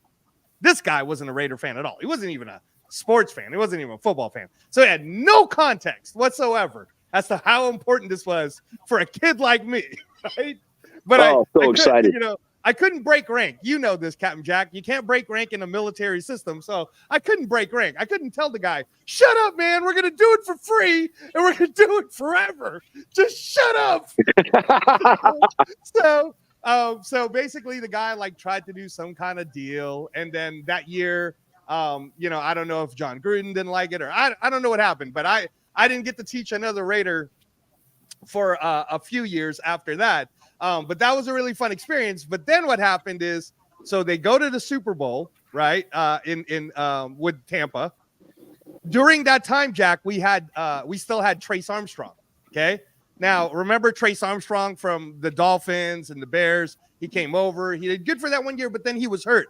When he was rehabbing, Jack, Trace Armstrong came to my dojo and he became one of my students. I got him up to a purple belt, I believe it was. And I got a cool picture. I got to find it somewhere of Trace Armstrong coming to visit me in the hospital when my son was born in 2004. And he was holding my kid because my son was born with only half a heart, Jack. So we were in Children's Hospital and the whole bit. He's doing great, Jack. I'm going to see him either today or tomorrow. I'm so glad. Yeah. He's 20 years old now. He's doing fantastic. But anyhow, that, the fact that in those 3 separate occasions, I got to do like 98, and then I got to go to all those games in 03, 04, right? And then to the McFadden. It's just really cool. Like, I never thought I'd even get those experiences. It's really cool. Angelo, that's an amazing experience, and I thank you for sharing that. I mean, that is such an amazing experience. It's like, to have that, your connections with the Raiders and doing that. I mean, that is unbelievable. It's like, we all have our connections. Like, I didn't tell you this one. I'll just make it really quick. Cap knows this story. I got a Cliff Branch signed hat. I was at the Raiders Green Bay game when Brett Favre threw 5 touchdowns against our Raiders. And I went up to the clubhouse and I went to go buy a drink. I was a young guy. And who's sitting next to me is Cliff Branch. And I got to meet Cliff. And he started asking me questions. And I was like starstruck. I'm like, oh my God, this is Cliff Branch. I'm like, I don't even know what to ask him. I'm like, 21, 22-year-old kid. I didn't even know what to say to the guy. And now that I'm older, there's so many questions I would have loved to ask him. And he bought me a drink. And we just talked for a little bit. And so those connections that you have, which ties you to our Raiders, that makes you a huge Raiders fan, which every probably Raider has something out there from somebody, it's unbelievable. And so I thank you for sharing that story, because that impresses me, because you have that connection with the players. So thank you, because you know what? It makes me happy, because that's what it is, back in the Oakland days. I can't speak for Las Vegas days, because I've never been to a game in Las Vegas. The tickets are so expensive. I've seen plenty of games in Oakland. Yeah. I'm not like Cap, where my budget all goes to the Raiders every single year and going to the games, and I got a couple. That was when I was working, Jack. That was when I was working. Things are a lot different this year, brother. A lot different. We'll see. Yeah. I did look, Jack. So the highest amount for tickets going into next year, unfortunately, is the Raiders. It's the most expensive ticket in the entire NFL, unfortunately. Well, looking back when we came out after COVID, 5 of the 6, most expensive games were the Raider games, except for when Tom Brady went back to Tampa Bay. I'm not Tampa Bay. Sorry, go back to New England when he was with Tampa Bay. That was the most expensive ticket. So it's like they're super expensive. Cap, I'm just curious, how much are you paying, for season tickets to go to the Raider games? Well, remember the PSLs were $21,000. That's paid. And the season tickets each year are, I want to say they're $5,000 for my seats. I'm paying off on installments. I'm just paying. I don't really see it, so I don't really know. But I think they're about $5,000 for the 2 seats. And remember, and that $21,000 is paid, but the $5,000 I got to pay each year. And I know I will be I will be paying one of these tickets a game this year. I'm selling for $1,800 for the 2. I already got it sold. I don't know what game it is yet, but there is a guy from the driving school that wants to go out. I said, hey, the best offer I can give you is $1,800 for 2. And he said, sold. That's low. I'm going up on another pair, so I will be able to pay off my season tickets selling 2 games. Okay, so I'm doing that. I will sell another game and pay off my season tickets and go to the other games. So at least that is sold. But it's just a matter of getting out there. I already got the hotel room, because I got the Hilton Vacation Club, and so that's paid. So it's just a matter of getting my ass out there. And now that I have the possibility of either driving or flying or being a trucker, we'll see what happens. But like I said, it's not one of those things where I said last year when I was gainfully employed. And by the way, folks, like I said, in case you didn't know, I've been out of work since 15 September. 15 September, I've been unemployed. Every game that you saw me at last year, I paid already. I paid the airfare, I paid the ticket, and I paid the hotel. Okay? Those games were already paid for. I actually technically there were 2 games I had to pay out of pocket that were not in that original, and they cost me a lot that I had to go in the hole for. But basically, 80% or 85% of the games last year I already paid for, so it was already done. But this year is different because I don't have a job now, so we'll see what happens. And that's why I said, if you want my tickets, I ain't gonna give you a hookup deal. You ain't gonna get a hookup. You gonna buy my fucking tickets for a good price because they are fantastic tickets. 5 rows up next to the Raiders tunnel, 2 of them. It says row 6, but it's really row 5. You want those tickets? Talk to me. I will be selling another game. But I ain't gonna say, oh man, hook me up, man. Hook me up. We bros. Fuck you. I need to get my money for my tickets. So I'm just saying. Well said, Cap. Yep. Well said.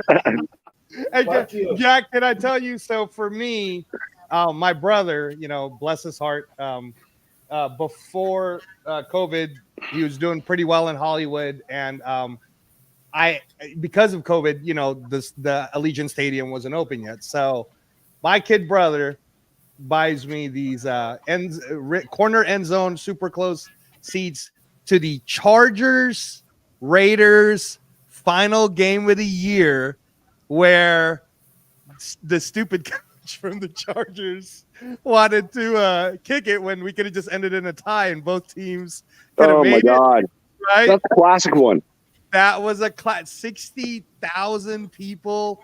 We spent the whole day there. The Madden truck was there. Like, it was such a great event. And little did I know at that time, that was in January of 22, that just a few months later in July of 2022, I'm told I got less than 30 days to live. Like, and then this is what I always say on the Captain Jack shows when I'm on, or any of the shows I'm invited to, is that life's short, guys. Like, don't take these. We're talking about Raider Nation, or we could disagree about draft choices and all of this, but at the end of the day, man, I'm just blessed to be alive. I'm just happy to be talking to Jack and Captain and Bishop and everybody, because life's too short. Like, why are we so mad? Don't get mad, and it's funny, Cap and Jack, because Raider Nation is such a unique experience if you're a true Raider fan, that most people don't get this about why our team is so special. But the other night, Jack Henna, I'm having a nice little dinner with my wife. There's I have to be careful because I'm only 19 months liver transplant. And for you people who don't understand what it's like to be a transplant patient, oftentimes we're extremely isolated. We can only eat 80% of the food we used to be able to eat. There's a ton of different medications we have to take. Rejection is a real thing. We don't really ever know how long we got. We're just happy for what we have, and we just keep going. So the other night we have this nice moment. I know this little Japanese ramen spot that's closed off. Not a lot of people know about it. It's in Green Valley, right? Ramen Tatsu, if you guys are ever in Las Vegas. And the place we went to is a place in Green Valley called Ramen Ibisu. These are really nice, traditional. So anyhow, we get our corner table where I'm not around the crowd, Jack. We got our masks on, and it's not to be weird, but it's because the doctors told me I can't get sick. And there's only one little seat left in that corner. Guy walks in, Jack. Check this out, Cap. I told you about this the other day, but I don't know if you got the story right. Guy walks in, and I say hi to him, and I'm kind of scoping him out to make sure that, that he's not sick and I'm not going to get sick. He sits at the table, and the first thing I noticed, Jack Kenna, is wearing a camouflage Raider hat. Now I'm wearing my green Raider hat. So right away I go, oh, hey, brother. Right? Like, Yep.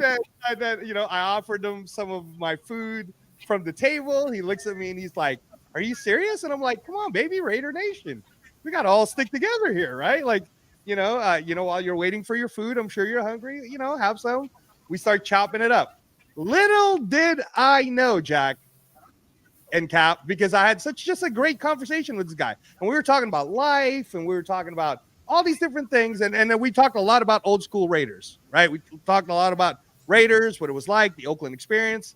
So you know who I was sitting with, Jack? And I'm working on booking him for the show. Hopefully I can get him for the end of the month. Some of you guys may know him as the Grind Father. He's the one on the black hole that has the really well done face mask that looks like a skeleton. So Jack Kenna, his real name is Al Thompson, and he wanted me to make sure that I let Captain Jack know that to say hello because they know each other. Al Thompson is an actor in Hollywood. For any of you guys who don't know, he's like a major star. He's been on all these different movies. I think the most recent one is that Western movie called The Harder They Fall. But he's huge Raider Nation fan, and I had no idea, you know, but I definitely knew that he was a Raider fan. And if you're a Raider fan, just know that if you're Angelo, you're gonna get some food from me. Is it like a skull, like, you know, painting, or like the skull mask? No, it's a skull painting. So he's called the Grind Father. But let me see if I can find the picture, because I said I would send it to Captain Jack, and I sent it to Captain Jack. So hold on. I just got to look at Captain Jack's thing. How cool is that? So another connection, dude. You're connecting with, like, you know, players, which is cool. It's like, you know, Nap Kaufman. So when I worked at, can you see that? No, it's blurred in your background. I gotta find. You know what? I'm gonna find a picture, Jack. I'm gonna do an internet, and I'm gonna find it, and then I'm gonna send it to you. But for you guys who don't know, it's the Grind Father. But his real name is Al Thompson. That's very cool. It's like, you know, Cap, you know, goes on with, you know, Ref and Violator. You know, I've been at the same stadium many times, you know, with Violator. We never met, but I used to sit next to Vader, you know, in the end zone for a couple years. So I thought that was pretty cool. Like, you know, someone who knows, like, you know, the players, knows the team. We got Rick Samarano in. Cap. What's up, Rick? Fixing up my stuff. Rick. Can you hear me? Kind of mute. We can. You're kind of faint, Rick. You're kind of faint. You're kind of silent. Get your mic up closer. Okay.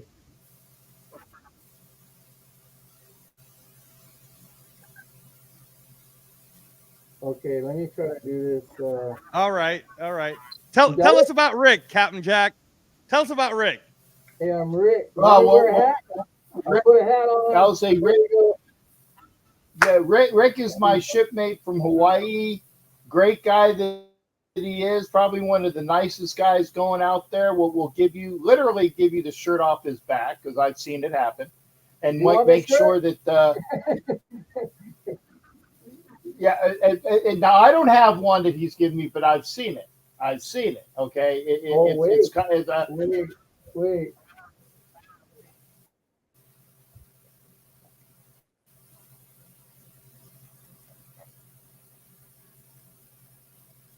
Okay, well, apparently there is a package coming out to me, so there you go. All right, Rick, what's that package you're sending Cap? Bishop. What's going on, brothers? We got the 5 screen in here now, so Captain and Salty over there know what this is.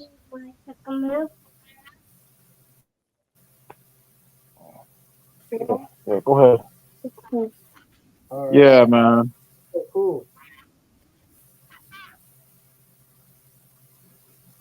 So how is the mic now, Rick?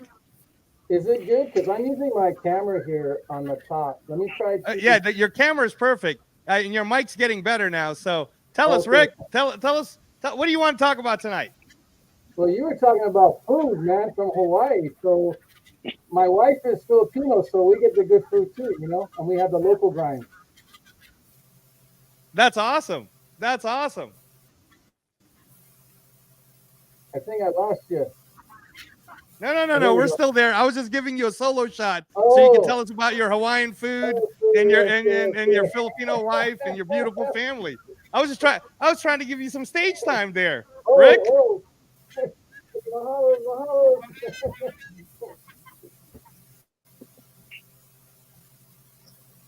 Bishop. So, hey, Rick, let me ask you this question then. I'm going to give you a solo layout, so we're not disappearing, but I want to hear you. Tell me your most favorite Filipino food. There's like a lot of them, but I just like chicken adobo. Okay, that's a classic, chicken adobo. But how about some of the really nitty gritty ones? Yesterday, I cooked. What about duck eggs? I heard about duck eggs being a delicacy in the Philippines. That's balut. I'm not doing the balut, but I can eat it. How about, okay, let me ask you this, Captain Jack and panel. There's a dish that I was telling Chris about that I said, if you taste it, you will really like it. But as long as you don't know what it is and you taste it, you'll be fine. But there's this dish called dinuguan. Yeah, so, Rick, have you had dinuguan? Yes. Wait. And yes, am I lying when I say that it's delicious? It can be. It's got to be prepared good. It's got to be prepared perfect, right? So yeah, I will spare the listeners the Google search dinuguan, and then you'll know what's in it. But it's delicious. They probably wouldn't know how to spell it. That's funny, Bishop. Hey, Bishop, you know what? When I can get out, I'm going to see if I can find a place that can do it, and we'll go to lunch together, brother. We'll go to lunch. We'll celebrate your passing. I mean, I know you're still in school, but when you pass it, we'll do a celebration or something. Hey, Bishop, I see the hat. Salute on that, and salute on you, brother. You're like, captain. Looks like Captain knows what's up. I don't put it out there too much about what I did. It just I have memories here and there about things, and my Salty over there with the big beard, I love him to death. You know what I mean? And guys like us, we have seen many of many things that we probably thought that we would never see. And my wife's oldest son, I'm trying to motivate him to join the Navy to become a gunner's mate. And told him he can get into that, and then when he gets out, he can have a job with the police force somewhere, which a lot of the brethren have done. Some of us just don't want to see any more violence, but I get it. Yeah, I get it. You could be one of my clients too, bro. Captain knows this. Yeah, you know what's up. I work for a company that only serves the military, so salute on that, brother. And salute all you military guys. Yeah, man. It's an honor, and the thing is, I'm trying to work with Congressman Horsford over here in Las Vegas to see about doing something better for the veterans, and something nationwide where I hope that we all can be exempt from having to pay property tax and DMV costs as well, because we shouldn't have to come home and come out of pocket with the little check that they give. For some of us to say, there's a lot of us now that are coming from California that are disabled, and the VA over here is overloaded. They only have one doctor and the rest are residents. That's how bad it is, because the VA doesn't want to pay for real doctors. But, shifting gears, the Raiders, I like Wilkins. If his name is Wilkes or Wilkins, Christian good Wilkins. for him. He looks like he wanted to play for us. I love it. I remember before we got him, I was saying he was one of the guys on my target list beyond the other guy in Baltimore. And I said, We need a hard charging motor guy that's young and wants to play alongside MAXX CROSBY and is going to be a beast for us. And Wilson, he doesn't know it, but he should know it now. The clock is ticking. You only been here a year, but if you don't get your behind off the shot, you're going to be out the door, brother. And I wish him the best, but Josh Jacobs, it was disappointing to me because he did say, "Oh, I'm all in," as soon as AP got named the coach. Now, what the hell? He can't sign a contract? Something stinks about that. Anyway, I wish him the best, and if he can stay healthy in the Northeast, or they call it the Midwest, good luck.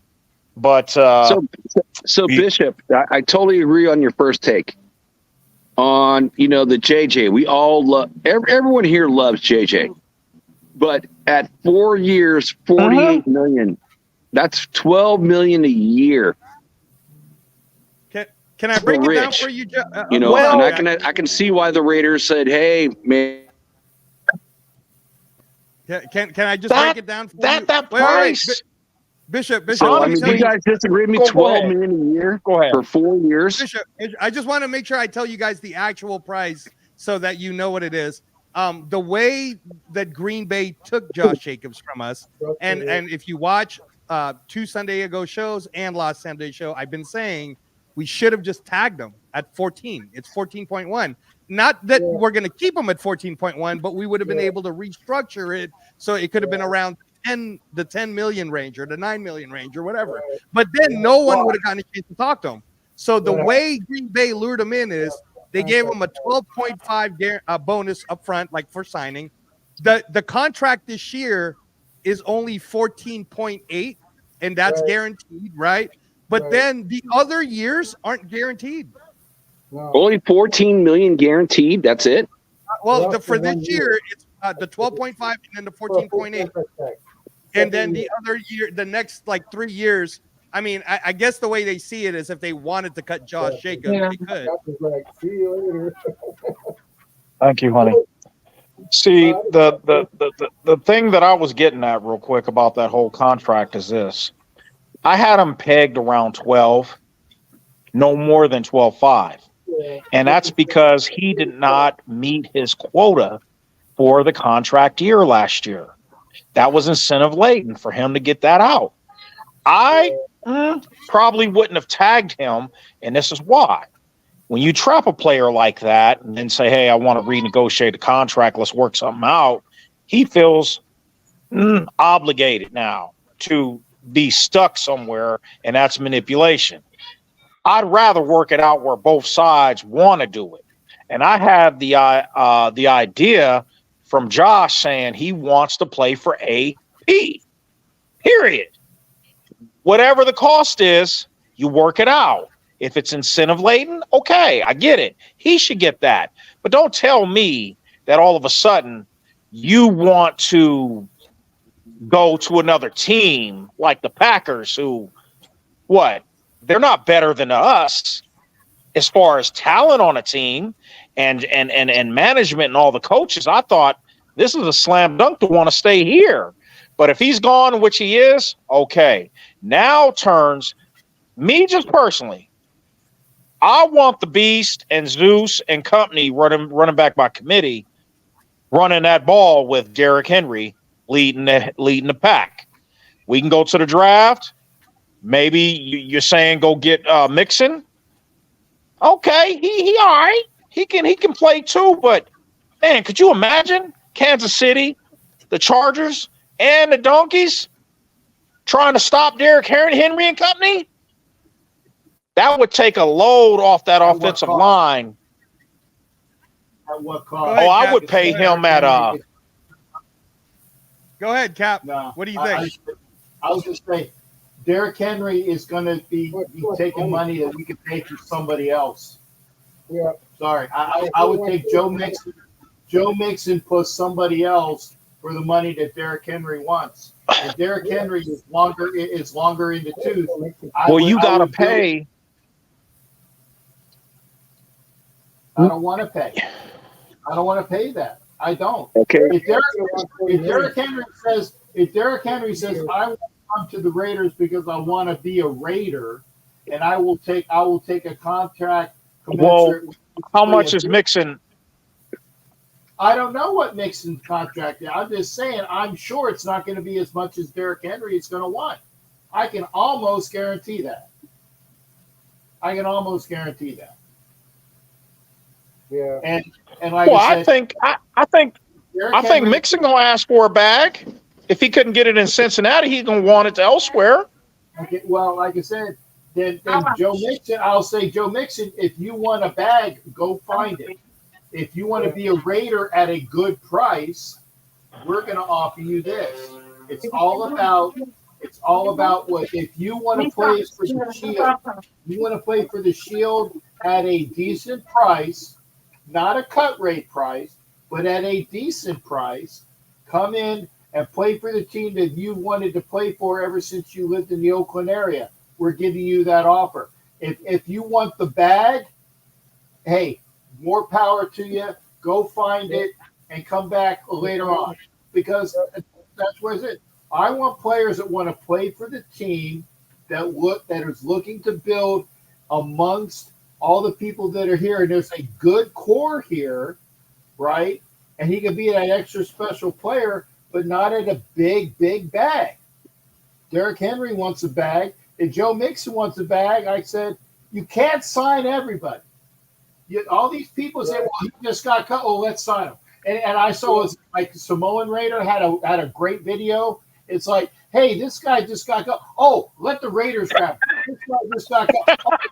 Oh, he's great with her. And it was everybody you can mention. Like Wilson and this guy and the other guy. And it was like everybody was, oh, God, go get him. Great. You can't sign everybody. I want people that want to be here at a good price. Yeah. That's just the way it is. Cap, speaking of which, guys, hold on. Cap, speaking of which, breaking news.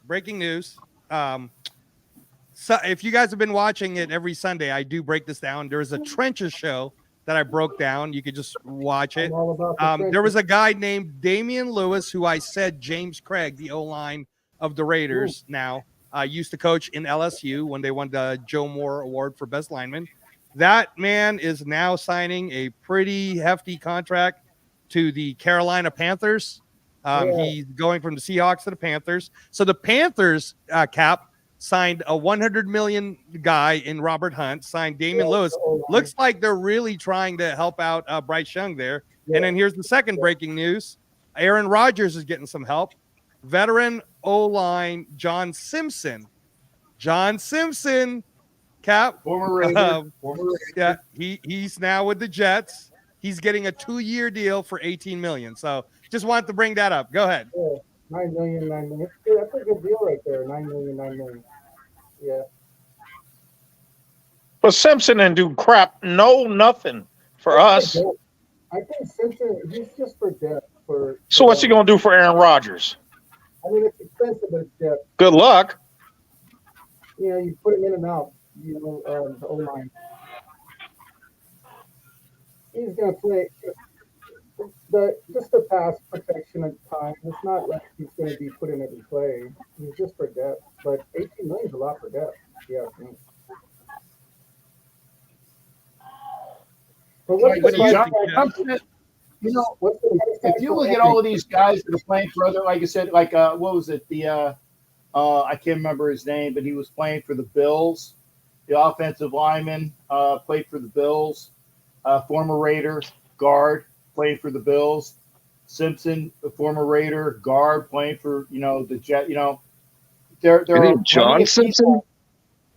Even Cotton, even Lester Cotton, who was at a Last Chance U, played for the Dolphins, was a former Raider. So there's a lot of good talent out there that we just couldn't keep because we couldn't bring the best out of them. Okay, and now they're valuable members of the team, right? So it's just a matter of what you want, what you get, and building through knowledge and building through experience. A lot of great guys out there, but they former Raiders say, hey, he used to play for the Raiders, and Mrs. Captain's like, well, why isn't he there? I said, well, because he sucked when he was with the Raiders, and now he's good. It's offensive line coaches. You know, it goes from their coordinators trickle down to. So we know that Antonio Brown was a lineman. He was our linebacker coach, right? Then he became an interim, but the linebackers he had them in the locker room. So it comes down to who you have on your staff and who they're working with. It's a trickle down effect. So we know McDaniels Gruden 2.0 wasn't working, and McDaniels didn't work out. So we've been kind of locked into these struggles here. And now we can see a future for Raider Nation right now. Getting that defensive tackle today was big, in my opinion. I know it's $110 million, but that's a big deal for the defense. That's a shot in the arm. Quarterback news, Cap.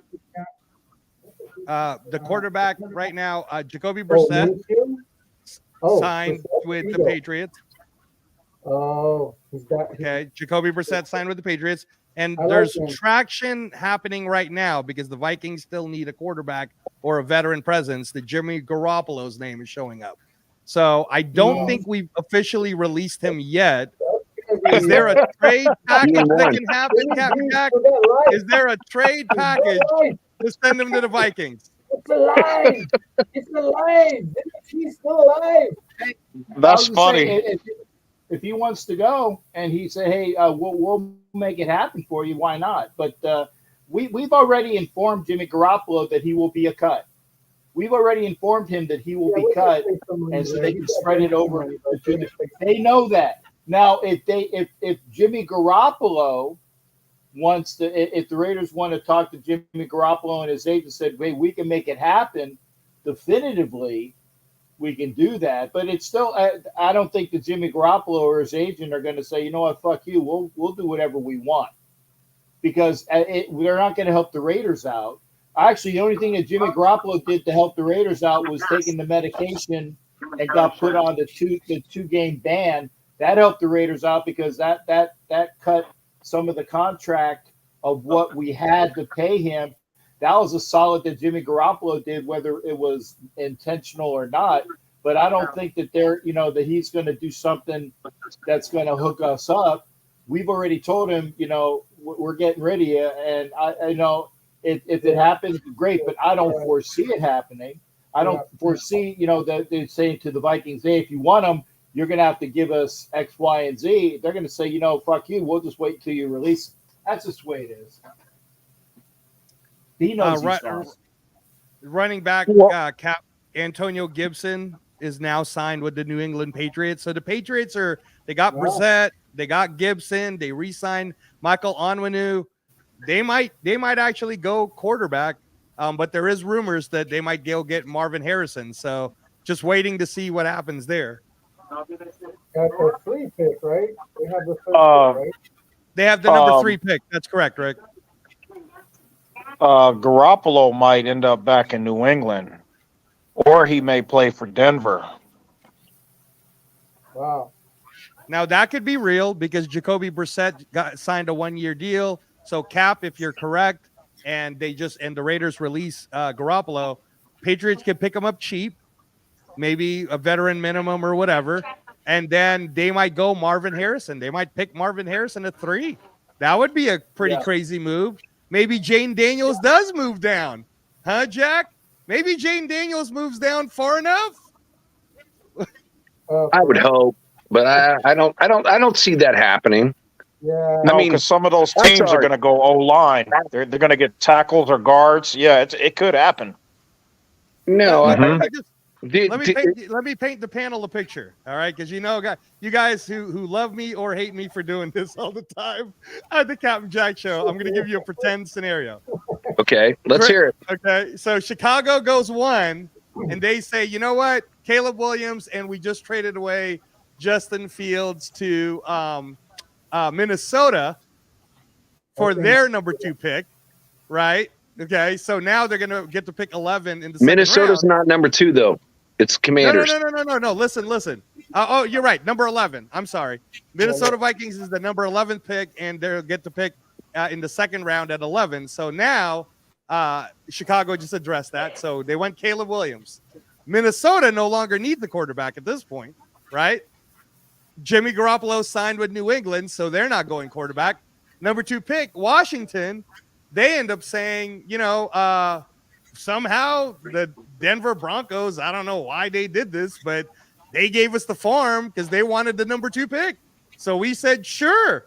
And they took Drake May or JJ McCarthy because Sean Payton is insane. I don't know, but maybe that happens, right? Now you go number 3. Hold on. Number 3 then becomes Marvin Harrison. Okay. Number 4, the Cardinals are like, well, we were going to take Marvin Harrison, but we're going to go Joe Alt. Jack, we're going to go Joe Alt because we need to pair him up with Paris Johnson, who really is a right tackle when we took him from college. Yeah. Now you got number 5. Number 5, the Chargers are like, well, Rashawn Slater needs a partner, and I need to get that Fuaga kid at right tackle.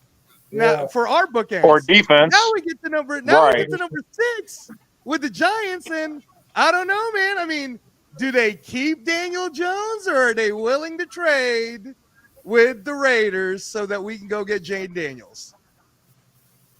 Yeah, isn't Daniels a free agent? Didn't they let him go? No, Jaden Daniels is the guy we want to get. What are you talking about? Yeah, no, for New York. No. Josh, what's his name? I'm messing it up. Daniel Jones. Daniel Jones. Yeah, Daniel Jones. He's in a terrible contract. That's 40 something million guaranteed for at least one more year. They signed Daniel Jones and they signed a running back. They gave him the bag and now they're having regret. Yeah. I see Mel Kiper's list today for just Denver, what they need, and it's not 4, it's 9. It goes 9 deep, and they just gave away so much in just 3 years. Just really, Denver, really bad shape right now. I mean, really, they got the 12th pick, but that's about it. They got no first rounders. They owe guaranteed money for 80-something million. I mean, they're in bad shape right now. I can barely hear them. Rick, you have to get closer to your mic. Like you have to put the mic right in your mouth. I'm gonna call my IT guy right now. Call my IT guy. Where are you? Jack, what do you think? Like, what would you be willing to give up to go from 13 to 6 to go get Jaden Daniels? Ooh. Now it's closer, Jack. It's closer. That's going to be a first rounder. Jacoby Myers, Renfro. Oh my God, it's more than a first rounder. Bishop, that's it, man. You know I love Jacoby Myers. You know Jacoby Myers is my guy. We're not trading. You got to give up something. He's the only wide receiver that can block people. No, we're not trading Jacoby Myers. Stop it. Yeah, Stop. I love That's why you got that tight end from Notre Dame. He can block too, but he needs to start catching some passes. Jack knows what I'm talking about. He needs to be a main weapon, like how he does. Was used. As a Notre Dame guy, I love Notre Dame. You know, he can catch. I saw the film on that guy. He can totally catch. You know, Notre Dame ran the entire offense out of him. Right in traffic as well. He ain't shy to go up between 2-3 defenders and get the ball. That he's meat and potatoes. You know, that's the thing that's kind of funny about, you know, McFired. You know, Cap knows I will call McFired now. Man, the guy used to run like 2 tight ends and be a slot, you know, coach. And our tight ends don't do nothing. And our like slot guys don't do anything. And Renfro. Yeah, I think it'll be different now with these coaches we got. That's what we were. That's what he was known for. They got. We couldn't even do that. Yeah, we got coaches, Michael assistant coaches now from other teams. I can't wait to see what they're gonna do with this team now because there's no excuse, and maybe some guys are scared of that, but you know, on the other side of the ball on offense, I really think they gonna run the clock. And really put the pound into some of these teams because our defense with Jock Jones back there and Captain hit it on the head with talking about what's his name, Jacory, and he can turn it around, and the other guys that we got back there at safety, one of my favorites is I think he plays a free safety, and the other positions, I mean, we're not that far off, okay? But So when Bishop, you think about how Marcus much the Epps. defense has turned, Bishop, you're talking about Marcus Epps, yeah, but Merritt, and you got Smith from Georgia, who's going to be in his second year, and Smith can tear it up. Got Merrick and Smith back there at safety. There's also Jacory Bennett, right? You know, and that's like, and Amari Burney played that position too. Well, the last time the Raiders feel more. Bernie is a linebacker out of right. Florida. No. He's a D-back at Florida, but they're projecting him to be a bigger like a thumper linebacker. Can you hear me now? So, Angelo, ask your question again. You had a good question.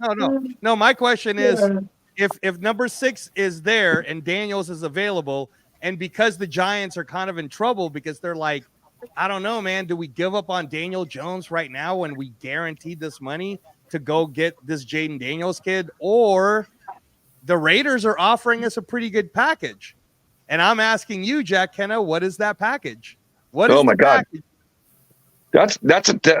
I'm not a GM, but yes, the Raiders would, if we can get JR5 at number 6.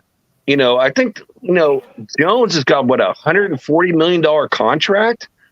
You're kind of stuck because nobody's going to want him. Yeah. Honestly, it's like we got Minshew, who's probably just as good a quarterback. Yeah, Kansas City, as just as him. For at $12 million a year, $12.5 million a year, nobody's going to want that guy. It's like you're stuck with them. Yeah, I would offer a couple first rounders, and I would even offer depending what it is, a first rounder this year, a third rounder this year, a first rounder next year, and maybe a player or another pick next year to move up to number 6. If we can get him at number 6, I would do that. Okay, Jack, I'm going to give you the deal. And I want to hear from the group if you would take this deal. We're going to move up to number 6. We're going to go get our guy, Bishop's guy that he loves so much, Jaden Daniels. All right, JD5 is coming to the Raiders for Bishop because we're moving up to 6. And the offer panel is we got to give up our first this year, so that's just a swap. Our third this year because we got to give him something else. I said that both. Our first next year. Said that too. And our second next year. And we have to give up. As soon as you said "and," the answer is no. Okay, hold on. I'm not done yet. Cap, let me just let them hear it. And Hunter Renfrow. Right, well, no. I knew Captain was gonna come in here and spoil the plan. I knew it. I'm telling you, this is good. This is good. Hey, shut the fuck up, everybody. This is good information. Hunter Renfrow is not going anywhere at any time playing for anybody else. He will retire. I'm telling you this. Retire? Cap, can you elaborate, Cap, please? Let us know. I have good information that no matter what, he's going to get released. Nobody's training for him. He's going to get released, and he ain't taking an offer. He will retire. Is it from the getting hit too hard, because he didn't really recover? I will say. I have it on good authority. That Hunter Renfrow will retire rather than play for somebody else. Even last year. So I have a question now. So Cap, would he retire versus going to the Saints and play with Derek Carr again? That might be the only team. That might be the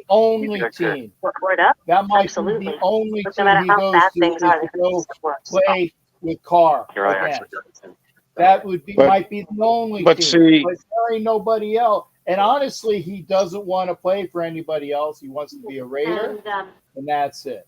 He's not going to go because we offered him up to everybody. Nobody wanted him.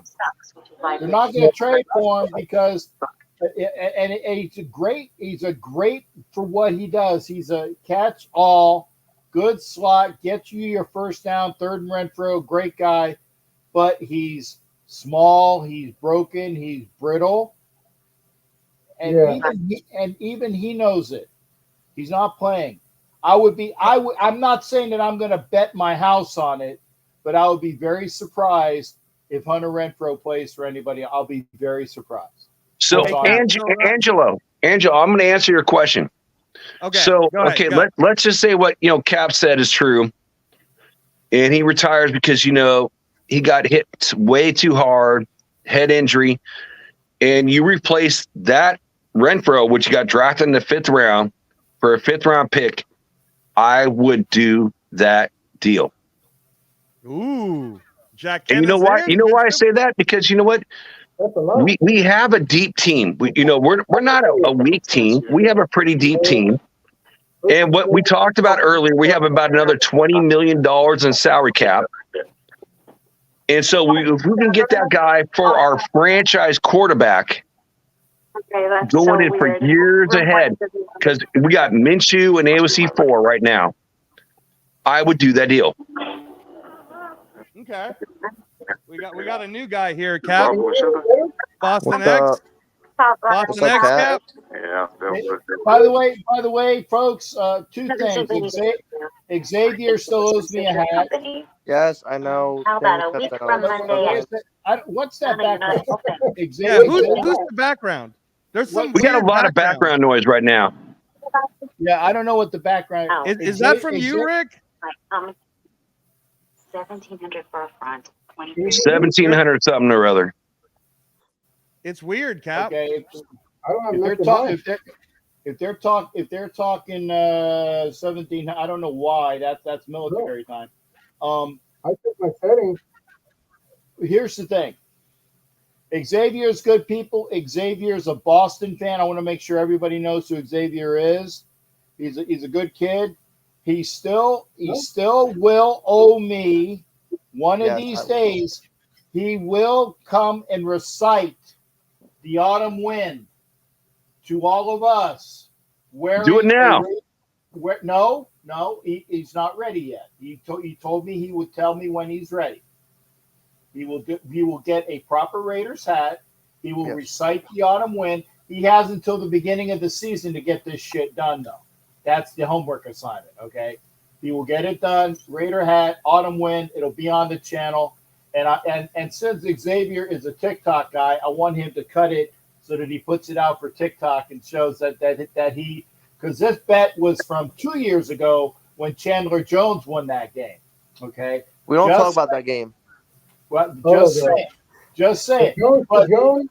But the second thing that I got to put him to the floor and run for a touchdown for the win of the game.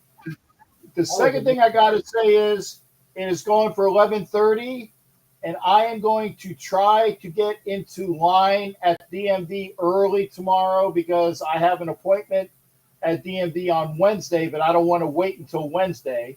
So I will have to get in line early before DMV opens, and it's going for 11:30. So I haven't quite caught up to being a Nighthawk yet.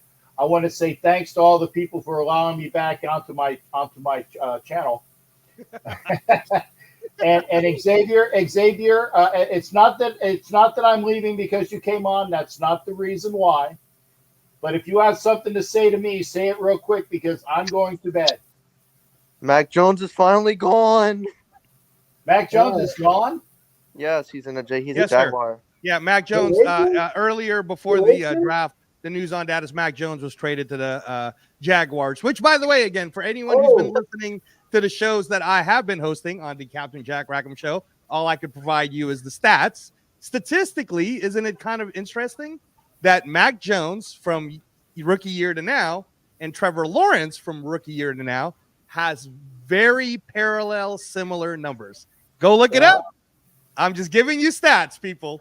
So, Angelo, we just talked about the trade in number 3. Does it now New England need a quarterback? So we'd have to give up a lot more? And that is a question that I'm sure we're all going to ask Xavier, being the Boston fan that he is, because he has his nuggets involved in what the Patriots, and I was kind enough to say Patriots, because now that Belichick is gone, I don't have to call them Patriots anymore. The Patriots will have to do in the draft. I submit to my friend Xavier, Boston X official, what New England needs to do in the draft. And gentlemen, I bid you adieu. Good night. Have a great rest of your show. Take care, everybody. And you will see Angelo on Wednesday for Wild Wild West. I'll do a show Thursday for the first hour. Perfect. And then hey, you guys better bring my ass on the Wild Wild West. That's all I know. The Wild Wild West, I don't control it. So I've been the biggest fan of that show for fucking ever. Well, then you need to talk to the powers that be. Good night, Captain. God bless you. That's it, gentlemen. Take care. Have a great one. Take care, everybody. Thanks Cap. for watching and getting your good stuff. Take care, everybody. Have a good one. Mahalo. Salute, Cap. Love you, brother. Shalom. All right. Oh, you're put on the spot now, bro. Let's hear it. Boston, I'm going to put you on Yeah, solo. we gotta get the Boston news now. So Boston X, explain to us exactly what's going to happen with that number 3 pick. Let's hear about Massachusetts. You're the way right now. All right. What I think the Patriots are going to do, since we signed Jacoby Brissett, we're going to draft a quarterback at 3. Hopefully, Jaden Daniels. If not, I wouldn't mind Bo Nix. But we draft a quarterback, then we should draft a couple receivers in the draft if we don't get anybody in free agency. Hopefully we Calvin Ridley, but most likely we're not. But the Patriots are still going to win the division because we are the best in the world. But Patriots are probably going to draft O-line, a quarterback at pick 3. That's funny. Maybe a receiver, maybe a tight end. Hopefully we draft receivers because Belichick is gone, and now we don't got to draft stupid people at different picks. But yeah, Patriots were going to draft probably Jaden Daniels. All right, my question. How about Marvin? So let's say the Bears. Jack, you cut out. Okay. Jack. Am I back in? Yeah. Yeah, you're back in. So okay, I got a question. Repeat the scenario. Go ahead. Yeah, since you're a Pats fan. Yes. So the Bears decide to keep Fields and trade, their top pick in Caleb Williams. Do you see your team either trading up to get him or just staying pat at number 3 and just hope who drafts the best quarterback at that position? I say we stay at pick 3 because I don't want Caleb Williams because he said he wants partner ownership in any team, and I don't think that's what we're going to do is give him partly ownership in any of our team. So I say we draft a quarterback and stay at 3. And if if Jaden Daniels isn't there, we draft Marvin Harrison Jr. Yeah. Okay, so let's say the Commanders. I can see the Commanders moving up to number 1, just because Kingsbury was a U with Williams there. So if they move up, am I back? Yeah, it keeps cutting in and out. But I'm sorry. Let me repeat what you're basically saying. You're saying that the Commanders will try to move up because Cliff Kingsbury, who loves Caleb Williams. Go ahead. Yep. Yeah. Yes. So I'm saying that. So they move up to number 1. So then there's Drake May and there's JD5. So if you have your choice between the two, because the Bears probably, if they're going to keep the quarterback, they're going to probably take Marvin Harrison Jr. And then if you got number 3, you got Drake May or JD5. Who do you want? I mean, I like Drake May more, but I see Jaden Daniels fitting the best in the Patriots' way.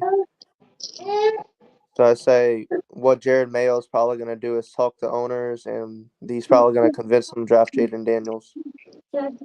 So the only thing I'll say about that is Jaden Daniels, who I've scouted, as you know, Jack, a lot. He's super skinny, so I don't know if he would do well at the Patriot Way because he needs an indoor stadium for a while. He's I don't know if he can handle the cold, man. And here's the other thing too, Boston X. You guys signed Jacoby Brissett, so that's, let's say, your backup or whatever. You guys still have Bailey Zappi, from what I understand. So I don't know if you're going quarterback, to be honest. Here's the thing about Zappi. Apparently, we're expected to release him tomorrow. Really? Okay, that's good information. Good information. All right. So then, if you guys are going quarterback, it's looking more and more like it's Drake May, but I still don't think that's what you guys are going to do. I have a big feeling that Garoppolo's coming back your way. Gerard Mayo knows him well, and they're going to get him on the cheap. You guys are going to get Garoppolo probably for like 1.8 million just so he could go play back there. And you guys are going to draft Marvin Harrison, man. That's what we've been saying. Okay. Here's the funny thing. I made a post on Instagram as a joke saying we're going to trade for Jimmy G back and draft Marvin Harrison. If that actually happens. Yeah, you don't even need to trade for he's you going to cut June 1. He's going to get released. Yeah. So you're just going to get him for 1.8 million. It's the Russell Wilson. The Raiders are paying his guaranteed money for the next 2 years. Yeah, we have no. Actually, wait, Rick, I got a correction on that because he pill popped. We only have to pay him the 17.8 flat, and then that's it. We don't have to pay him the bonus, and we don't have to pay him for next year. But we're just going to cut him. You know, so Jimmy G might be your guy for the cheap. Like we're talking, even if you guys sign him, it might be like a Gardner Minshew deal. You know, like something like 10 million, something really small. So I keep hearing the Marvin Harrison, man. It's Marvin Harrison at 3. Yeah, I wouldn't mind that, honestly. That's a solid pick right there, though. You can't go. You got a receiver. This guy's talented. We all seen it, so that's a good pick, regardless. Yeah, I just want a wide receiver. I like Marvin Harrison Jr. for the Patriots, or they take Daniels, but they're gonna I think they got their set on either Drake May or Marvin Harrison Jr.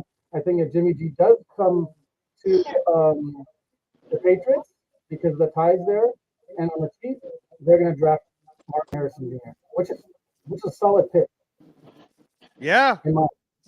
Yeah. No. I mean, that's the thing. Because the other thing, Boston X, the other thing I was going to tell you is the word is Gerard Mayo wants more picks. They could trade down. They can give it away. Hey, I agree. Yeah, if they get Jimmy G and then can get Harrison or one of the other receivers because they're loaded at receiver in the draft. That's not a bad move to make. If I'm the GM, you know, just saying sitting in that position, I'd be open to trading down. And what pick are they at, Angelo? Number 3. The Patriots are at number 3. And then here's the thing too. And I want to point this out to everybody who's still listening at this point. I want to thank all of you guys. I'm sorry if I hadn't said anything about that. Thank you so much for continuing to watch us here on 2.5 hours. But the other thing is that number 3 pick, if it was to be traded down, it's not like they couldn't get more pieces that they need. And they had just back. So Boston X is probably happy about that. I was so happy. Okay. Yeah. I'm not done, baby. And the Patriots also got Jalen Reagor back. So he's got some talent there. They need a deep ball guy for someone like him, though. So that's what I'm saying is Jimmy G comes in, just like Bishop said, then they trade down. You trade down, you get more picks. So I don't know, man. This Jaden Daniels dream is becoming more and more real for Jack Kenna. And Bishop here. So it is. Hey, Bishop, you know, brother. So hey, I'm just saying, you know, I still got something left. It ain't like Jamarcus Russell from LSU before, that's for sure. Man, just think about this for a second. If we had coaches back then to want to really develop that guy instead of just let him loose and do whatever he wanted, which is what he did.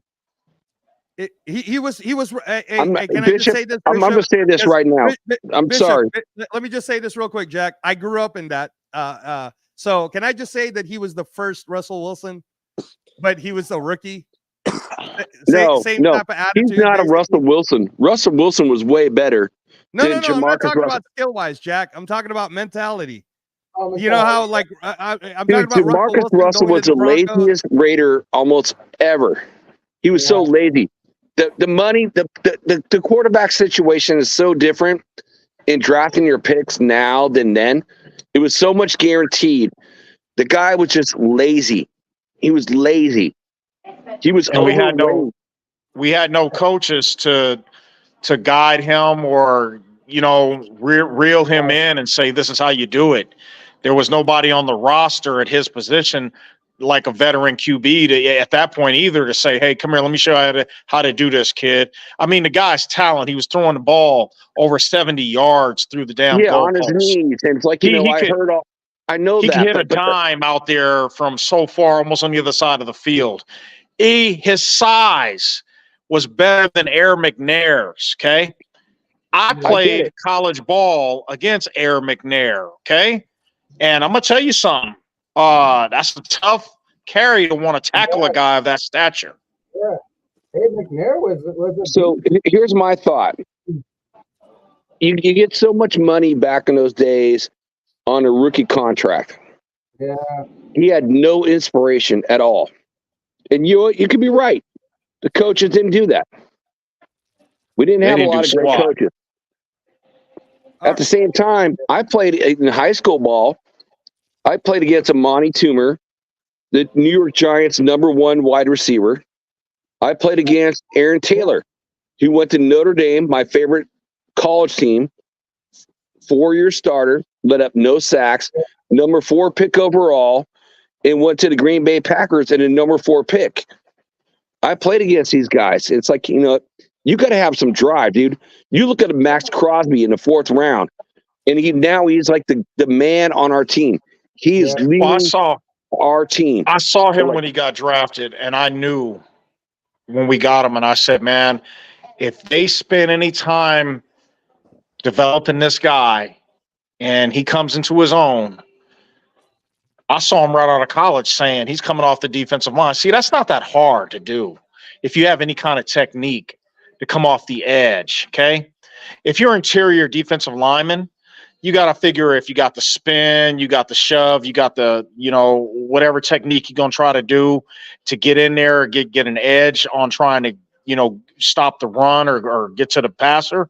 But the coming off the edge, that's why I'm so pissed about Wilson, because what? You was a star at Texas Tech? That's where we got him from? And he comes out like as if he never played the position before? Jalen Carter. My goodness. Jalen Carter, right? Yeah. Hey, do you agree on that? Yeah, no. Hey, Bishop, I just want to let you know when you use your phone, it's way better. Just so that you know, your internet for your phone is perfect. Yeah. It's so smooth instead of the laptop. It's just for future reference. And then Rick, I want you back on, especially when I'm hosting. But I need you to fix that mic, brother. Rick, all right? your mic is crap, dude. All right. Return that shit. So my phone's I want to close this out, guys. I want to thank you guys so much. I have to go take my anti-rejection medication, which has to exactly be at 9 o'clock. Again, I'm a liver transplant patient. 19 months on recovery right now. I wear the green hat for everybody still here because green is the color for organ donation. So please consider it. It saved my life. It saved so many thousands of people's lives. And then Boston X, I am doing a show on the panel of Wild Wild West tomorrow at 4:30, and we're talking about all the inside defensive linemen and how all the offensive lineman signings are changing that. And Michael Onwenu is somebody that I'm going to bring up tomorrow because you guys, I wanted that guy, and you guys paid him big time. So I'm going to be talking about that tomorrow. And last news for you guys all to know, because you've been with me. This is a big news for us in the AFC West. Nick Allegretti is no longer in the AFC West because the Commanders just signed him. So I'll talk about that on Wednesday at 4:30 on the Captain Jack Rackham show.